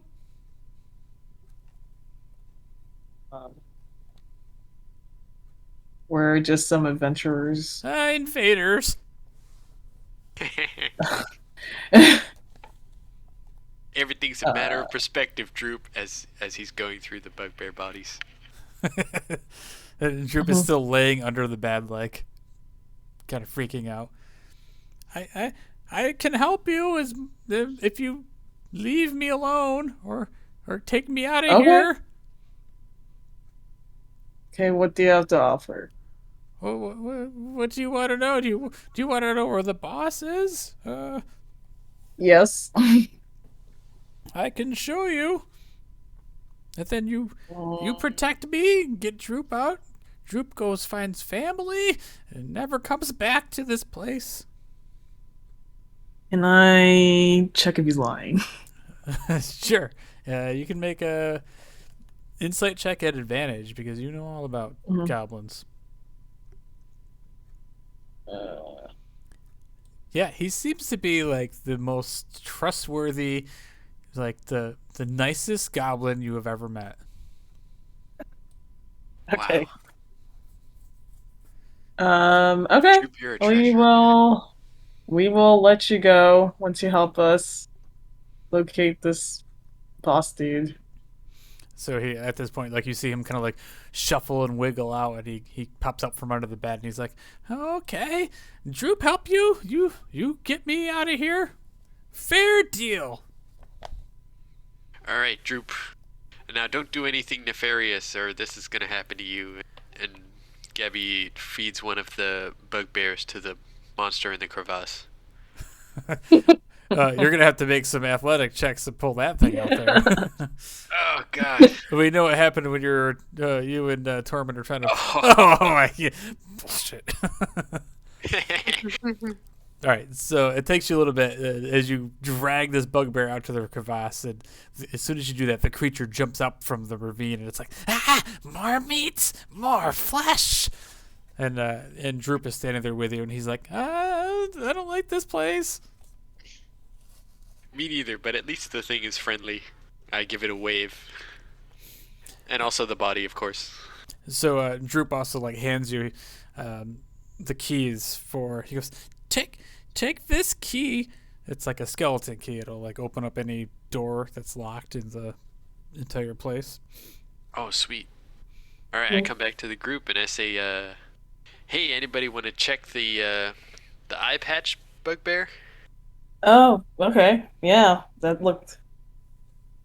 What's with the eye patch? Is it like magical or something? So you go over and then you like check out this eye patch and you pick it off of his eye and you expect to see that he's missing an eye, but he's not. He has both eyes. He just obviously liked this eye patch. He thought it looked cool. Nice. So, can I mean, Is it just an normal eye patch, or do Yeah, I? it's just a fancy looking eye patch. Nice, Okay, I'll nice. just pocket that then. Why not? Maybe I'll give it to Maybe I'll put on Sephiroth or your Scratch dude or something. Yes, Yeah. either one would be excellent. No, I'll probably put it on Scratch when he Perfect. appears. Perfect. Well, Droop knows where Cragmaw Castle is. Maybe that help you? Oh, yeah, that definitely will help us. Yeah, but first we got to get to the bottom of this this kidnapping ring. Okay. The boss's glass staff? He's a human wizard. Uh-huh. He works for the Black Spider. Does this help? Well, we kind of Yep. knew some of that, but yeah, it helps to know that he's a wizard. What about directions? I heard the bugbears talking about a cave, a Wave Echo Cave. Oh, we like Wave Echo Cave. It has the potential. The potential. All What's I in that know cave? is the Black Spider's searching the cave for the Forge of Spells. Oh. Okay. Droop is not allowed to go there, though. Droop stays here and works all day until I find new friends. So, friend, and he puts his arm around this unsuspecting, trustful goblin, and he's like, "So, what is the purpose of your work here?" Droop is a slave. That is my work. All right, fair enough. And he looks over at Raina and he hands Raina his scimitar. He's like, Droop, sorry for trying to hurt you. I forgive you. Gabby looks up at Raina and just, is kind of surprised. Huh? You're a treasure just like Droop here. Just forgiven. A forgiving adventurer and a trustworthy goblin. Maybe. Should we take a short rest? Yeah, you short rest here. Sleep in my bed. Okay. All right. I'll watch the door. And he like walks out into the hall, like he's like a full size orc, strutting out the door. You better not run. I trust you. Okay. All right, so we take a quick short rest. Is that right? All right, so I'll let you guys Yeah. say that I know you were gonna search in the bodies. So some of the other things that you find besides the eye patch, the stones on the eye patch are probably worth about 50 gold. Nice. You find the key. You also find a little bit of like silver and a few gold that are on these bugbears. You find 40 gold and another 130 silver. Ooh. Okay. 40 gold, 130 silver. Yeah. All right. Yep.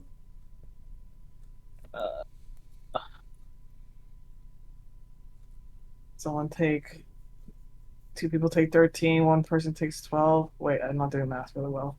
No, that makes no sense. 213 and 214. Wait, 213 and one.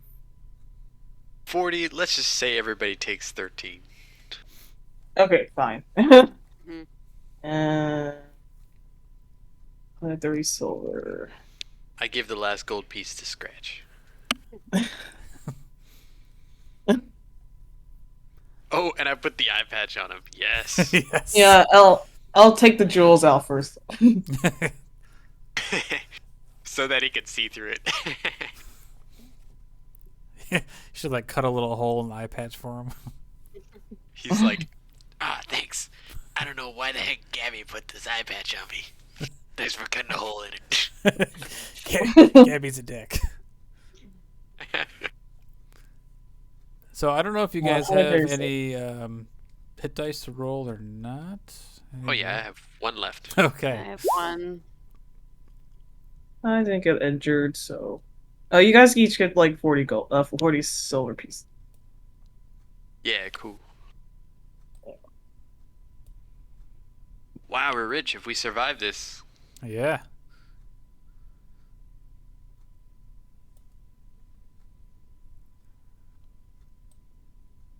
You get to level up. Oh, We you found might. a lot of You're things. probably gonna be leveling up after this session Okay. if you make it to the end here. We don't die. All right, we feeling ready? No. Yep. Yes. That's No. a lot of no's. All right, Scratch, you feeling ready? No. And he just Okay. like starts walking out. Is Droop still there? Yeah, Droop's still there. He's watching. And he's like, all set. Follow me. I know the way. Okay. What could go wrong? Uh, All right, Scratch turns invisible. We're all still wearing cloaks, I guess, red cloaks. Mhm. And so Droop brings you to the door, and you see him like stop and put his ear up to the door, and he just shakes his head. He's like, oh no. Might be trouble in there. Huh. So who is behind Droop? Gabby, are you following up behind Droop? Yeah. Make a perception check.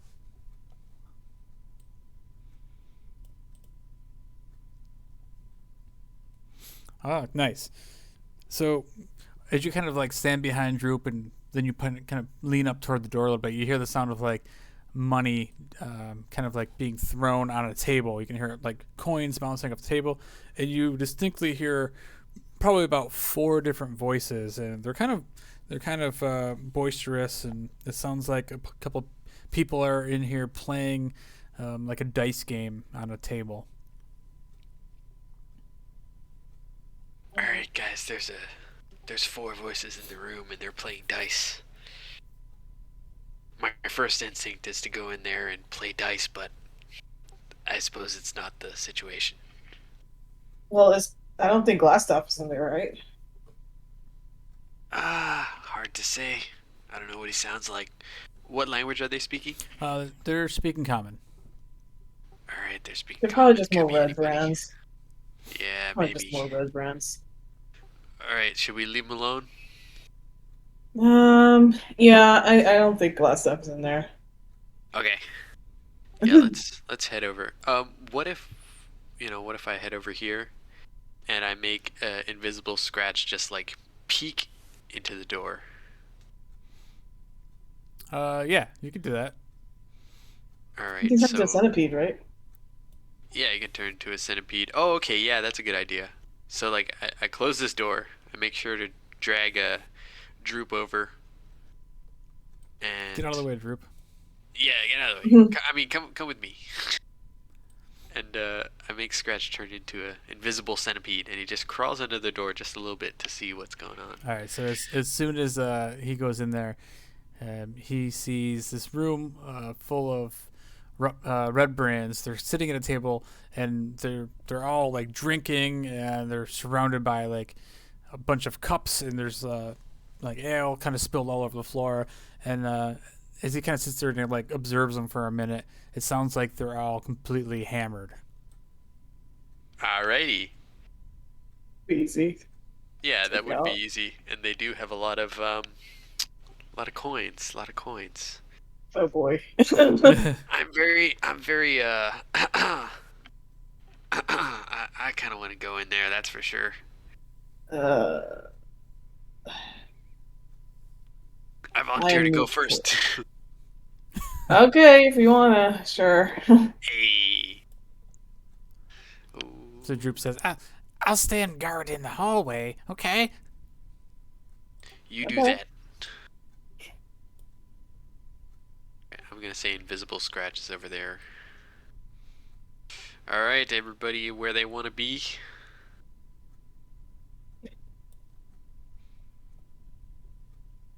Okay. You'll kick in the door. Are you going to kick in the door? You still have Yeah. the red cloaks on, remember? Oh, that's true. Oh, okay, yeah, okay. I do not kick in the door. just in case you wanted to do a little bit more of a diplomatic sort of solution. Yeah. I open the door and say, "Hey, boys, what say I join this dice game?" And And they I all just look. walk right up. Yeah, I just walk right up to him, and put my hands on each of these two guys' shoulders. Okay, and it's kind of similar as the first guy you saw, but these guys, they kind of like turn around, look at you, and like, hey, who the hell are you? Are you a new guy? And we don't remember you. Oh yeah, I'm here to clean out your pockets. That's who I am. And then Ah! he just like picks up some of the dice on the table, and actually he has his own dice. He just takes out some dice and rolls them on the table. Oh, they tell you, oh, take a seat, and they kick out a chair for you. Nice. I take a seat. All right, so roll it. Just go ahead and roll a d20. Alrighty. So you roll your d20, and these four guys all roll d20s, and the two of them both look at you, and they're like, you're not ready for this sort of game, pops. And the two of them, they split the gold that's on the table as you're sitting there, kind of looking defeated. There's all right, that's a 10 gold buy-in. Alright, I'm gonna go all in right now. I feel bad that I got defeated, so I pour 100 gold coins into the middle of the table. And they all kind of like look back, like, oh, where did you get all that money from, old man? That's what you get for calling me Pops. I ain't telling you shit. Now, are you playing or not? Winner takes all. All right, so they're like, all right, let's roll. So they all roll a d20, so go ahead and roll a d20. Alrighty. Oh, one of these guys got a 13. Oh, Gabby! So you reach over on the table, and they all look at you like pissed that you just won this massive pile of gold on the table.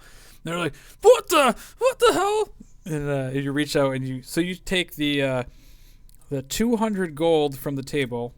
That's including your 100 gold. They had 100 gold on the table to begin with. Now, boys, just consider this as payment for some magic tricks. And I say, Shazam! And Scratch turns visible in the middle of the table, and he's like, ta-da! And they all fall back out of their chairs, and they're like, what the hell kind of sorcery is this? Just some light magic tricks, boys. And then I go to make a minor illusion. I haven't decided what. It's whatever.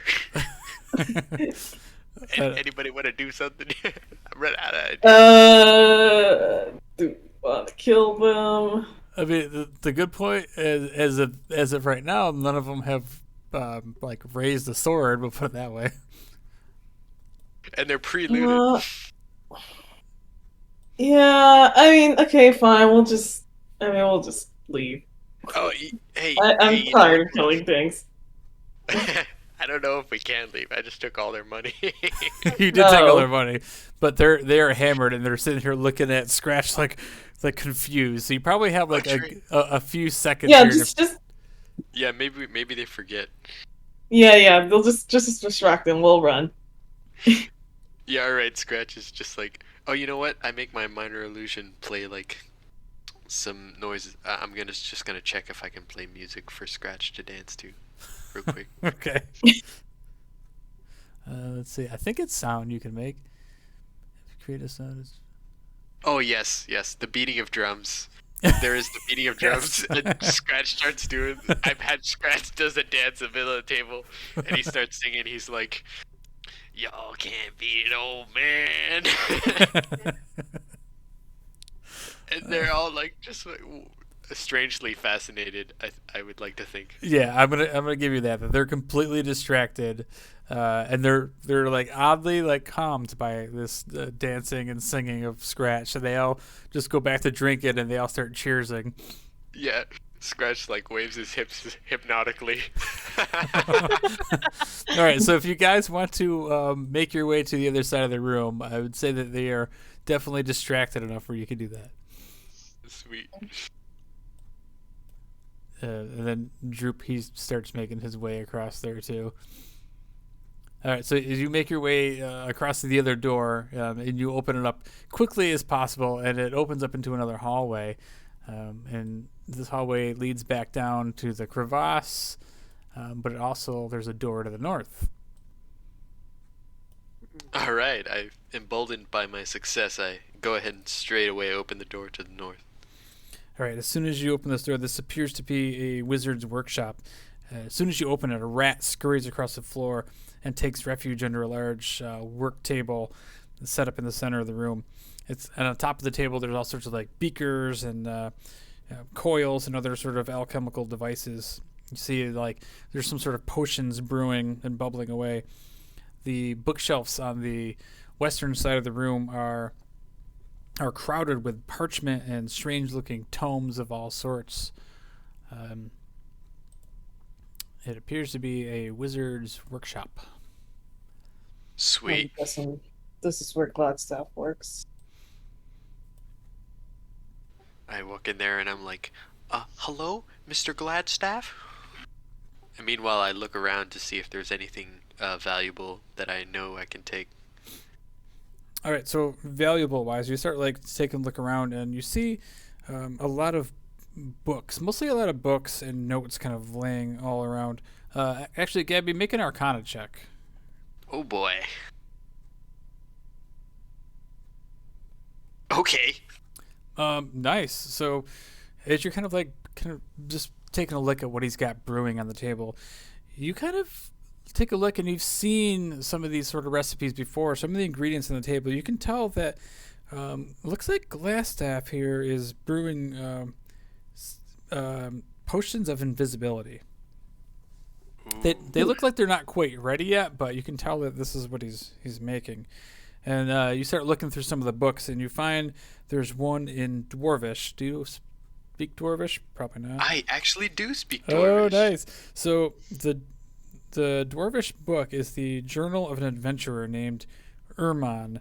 And as you kind of flip through it, it kind of describes the history of the lost mine of Phandelver and the forge of spells. Oh, yeah.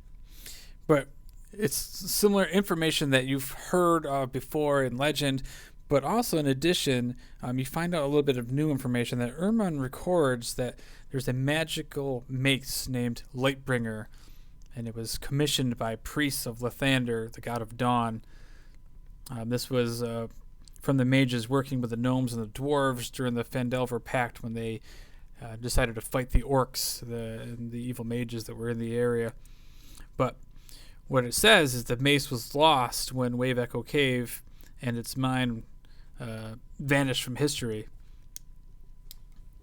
All right, I would like to pocket this book. Or, shove it somewhere. Yeah. And at that point, Therese, as you're kind of standing there, this rat comes like scurrying up by your feet, and it actually stands up on its back feet, and it almost looks like it's begging for food. Aw. Let's see. Do I have any food on me? I actually don't. Oh wait, no, I do have rations. I give him some rations. And you see him just nibbling these things, and they kind of dart off back under the table. Mm-hmm. I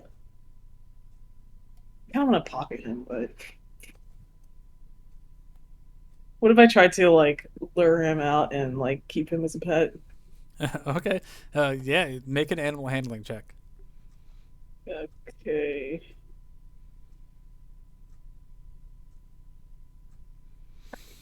So you kind of bend down to the edge of the table, and you're like, "Here, mousey, mousey, mousey," and this rat comes walking out, and you're kind of baiting him with some more of these rations, and you easily just reach out and you grab him, but as soon as you grab him, he disappears. Oh. As in it's an illusion, or? Make an Arcana check. Let's see how good Teresa's. My Arcana's crap, so. Oh, okay. That's not that bad. Okay, so being this as it disappears, it reminds you of kind of how Sephiroth disappears. Hmm. And goes to another plane. So Okay, so summoned by. Yeah, and at that point, Huh. Gabby, you look over and you notice this too, and it kind of reminds you of, hey, this looks like it's somebody's familiar. Right. Oh snap! Do you think the wizard knows we're here? Yeah, but we haven't done anything wrong, you know. I walked in here and I was like, Mr. Gladstaff, and you've played with this rat, so Mm-hmm. we're just good, you know. We're gonna go look for him, just like normal minions do.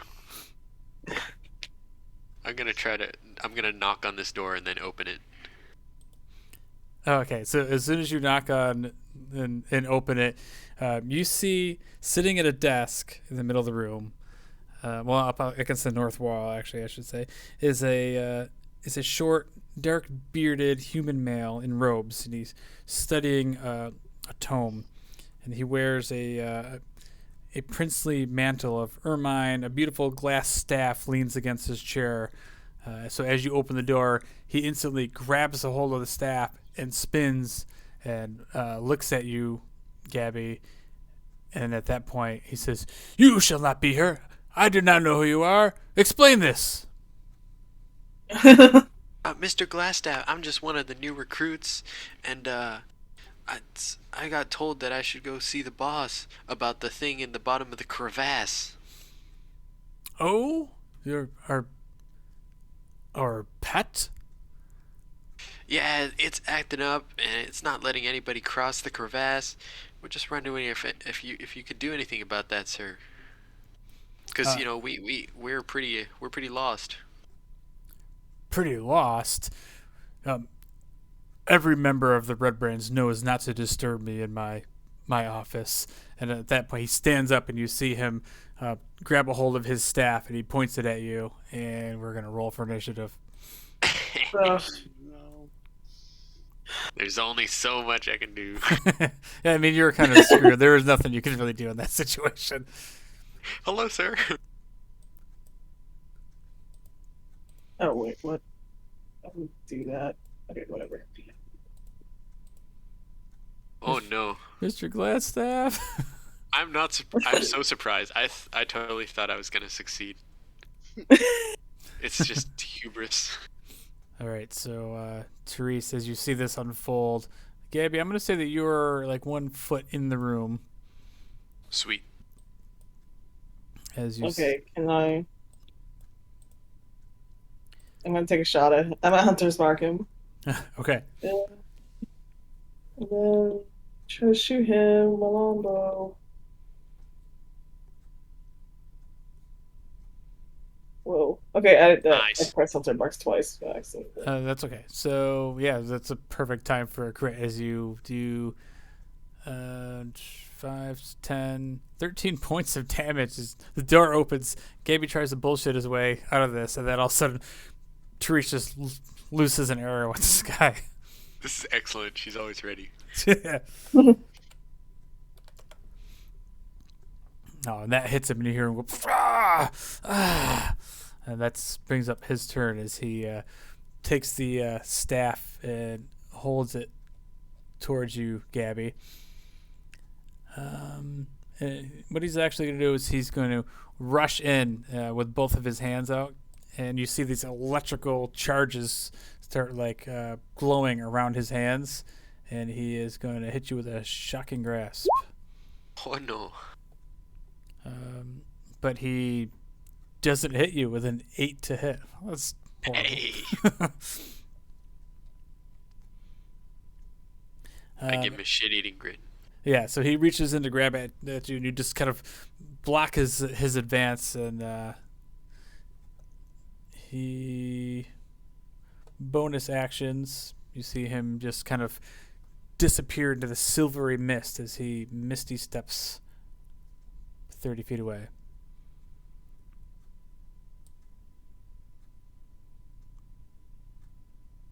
Huh. And To where? He looks like he disappears as he vanishes. Uh-oh. Oh, great. Oh no. But as that happens, whose turn is it actually? We'll go in order still. Raina, it's your turn. So Raina. I don't know. I can't really move into the room. Yeah, you can. Well, if I pass through them, it's double. Yeah, but you can still move diagonal, so it's 5, 10, 15, 20, 25, 30. So yeah, you're good. Right there. So as you come into the room, you probably, as the door was open, you saw this wizard stand up, rush over towards Gabby, tries to shock him with his lightning grasp, and then he just vanishes out of thin air, into thin air. Okay. So, do I try to just, I don't know, shoot for Try him? looking for him. Hope I hit him. Huh? You could try looking for him. Yeah. Yeah, you can try to make a perception check to see, I don't know, maybe if there's some sort of secret door or something that he went out, or... Okay.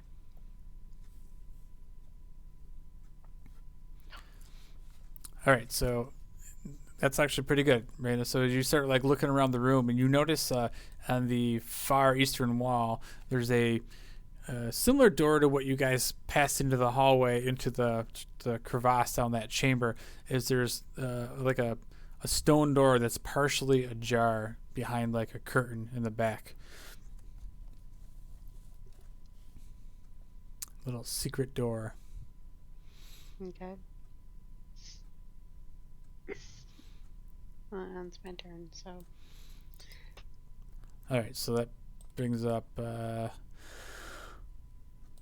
Sephiroth, who doesn't know that the door's there. He doesn't know. Can I tell him the door's there? Technically, none of you guys know except for Raina. Oh. Hey guys, there's a door over there at the end of the room. Okay, All right, so now I know. I told Sephiroth to go after the dude. Can he open the door? Yeah, so the door could just be pushed open. So yeah, he could push it open. Okay, so he pushes it open. Yeah, so he pushes it open and finds this this other kind of little makeshift escape alleyway that leads up some stairs. But there's no doors in this room either.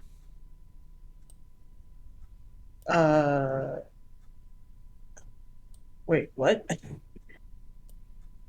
There's no door going down? Wait. No, so it's like it goes up. I should say it goes up. Oh, okay. So you go through the secret door and it goes up like a little flight of stairs. Okay. And he doesn't see the door at the other side? No.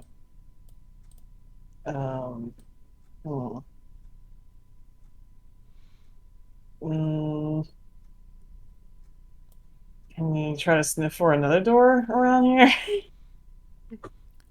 He's probably out of movement by that time. Okay. Yeah. Okay. So he's fine. probably in that. Yeah, he's probably in the little hallway there.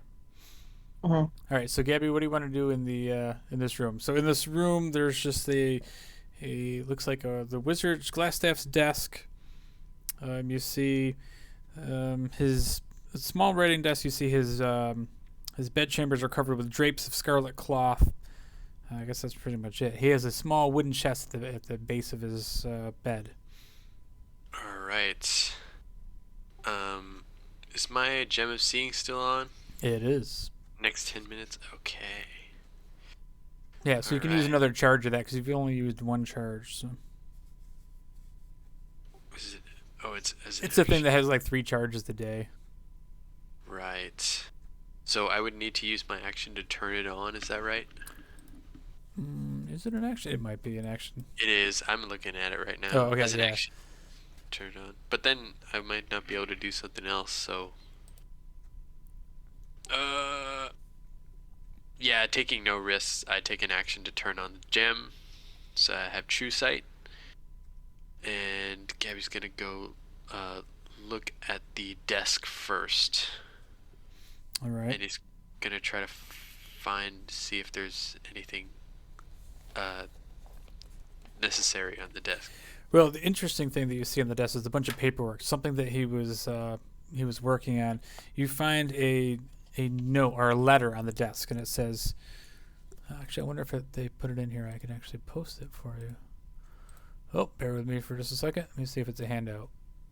Sure. Player handouts. Oh, it is cool. All right, so show it to everyone. So you guys should be able to see this in your journal now. It says, Lord Elbrecht, my spies in Neverwinter tell me that strangers are due to arrive in Phandelver. They could be working for the dwarves. Capture them if you can, kill them if you must, but don't allow them to upset our plans. See that any dwarven maps in their possession are delivered to me with haste. I'm counting on you, Iarno. Don't disappoint me. And it's signed with a black spider. I'm curious. Alright, I'm gonna pocket that if I can, and I think that's all I can realistically do. Probably, yeah. Yeah, on my turn for now. Right, where's Scratch? What's he doing in all this? Oh no, He's Scratch. still, Oh, he's still dancing with Yeah, the drunks. he's still dancing. Oh boy. distracting people. Oh boy. And I really want Those guys, you hear them like calling out like encore. Oh boy.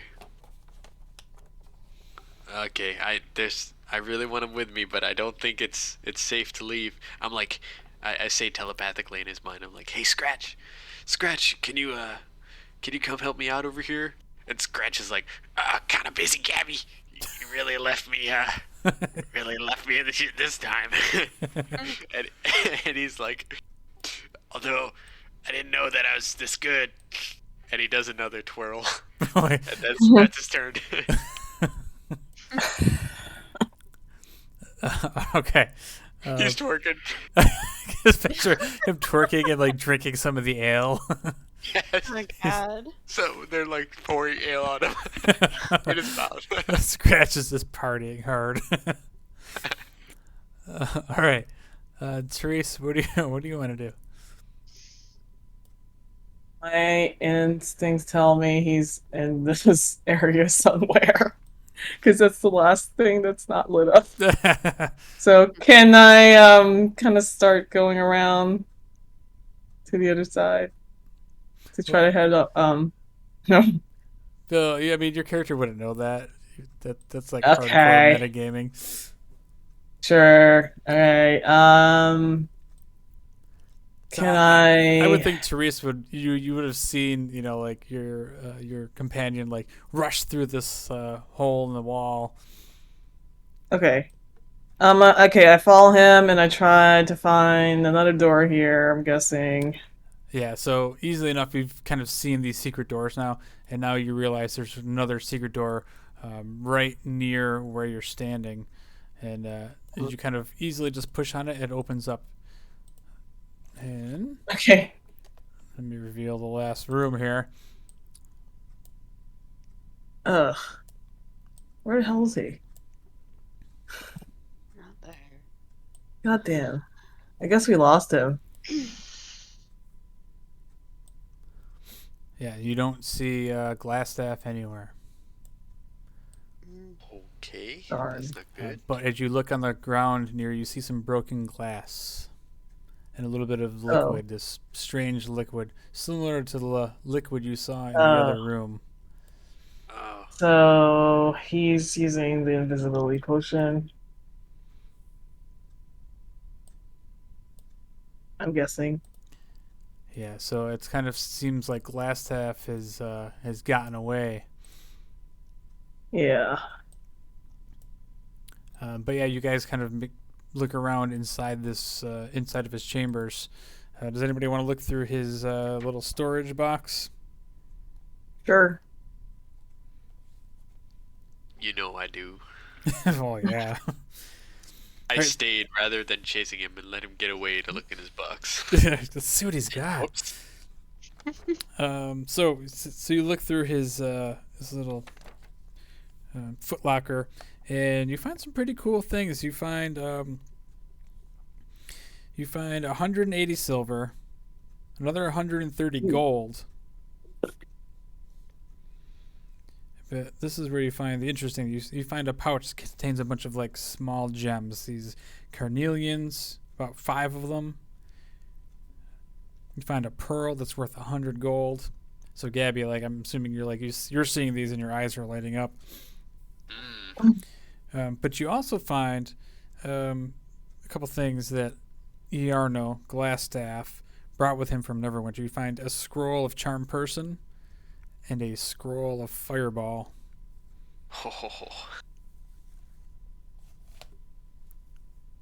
Alright, I'm the only one that can use those, I believe, so...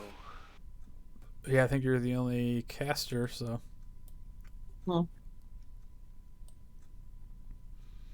Okay. But yeah, so you guys essentially cleared out the Tresendar Manor, except for the few Redbrands that are partying with Scratch.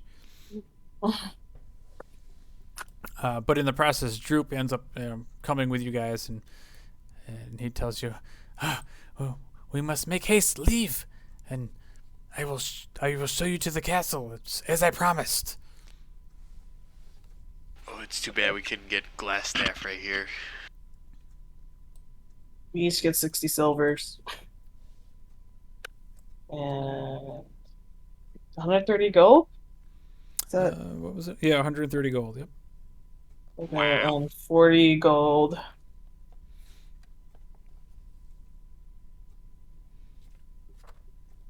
Okay. So, and the other thing is, I'll say that, Teresa, as you guys are also like clearing out this other storeroom that you found the glass in, that like the Glassstaff escaped into, you guys start looking through some of these crates and barrels and things like that. This looks like it's a storeroom. It's filled with barrels against the wall. There's all sorts of hammers and pry bars and nails. But the containers are mostly provisions. But there's 30 beaver pelts in there. Alrighty. And it looks like they were stolen from... They have like... what do you call them? Like symbols on them. Like you can tell that they were hijacked from the Tribord Trail. Like they were part of a shipment that was headed to Phandelver. Right. The general store guy is probably looking Yeah. for them. Okay. What did you say about the gems again? I'm sorry. Oh, yeah. So you found a small bag of gems. So there are different types of gems, including 5 carnelians. I'm not really sure what those gems are, but they're worth 10 gold each. And one beautiful looking pearl that's worth 100 gold.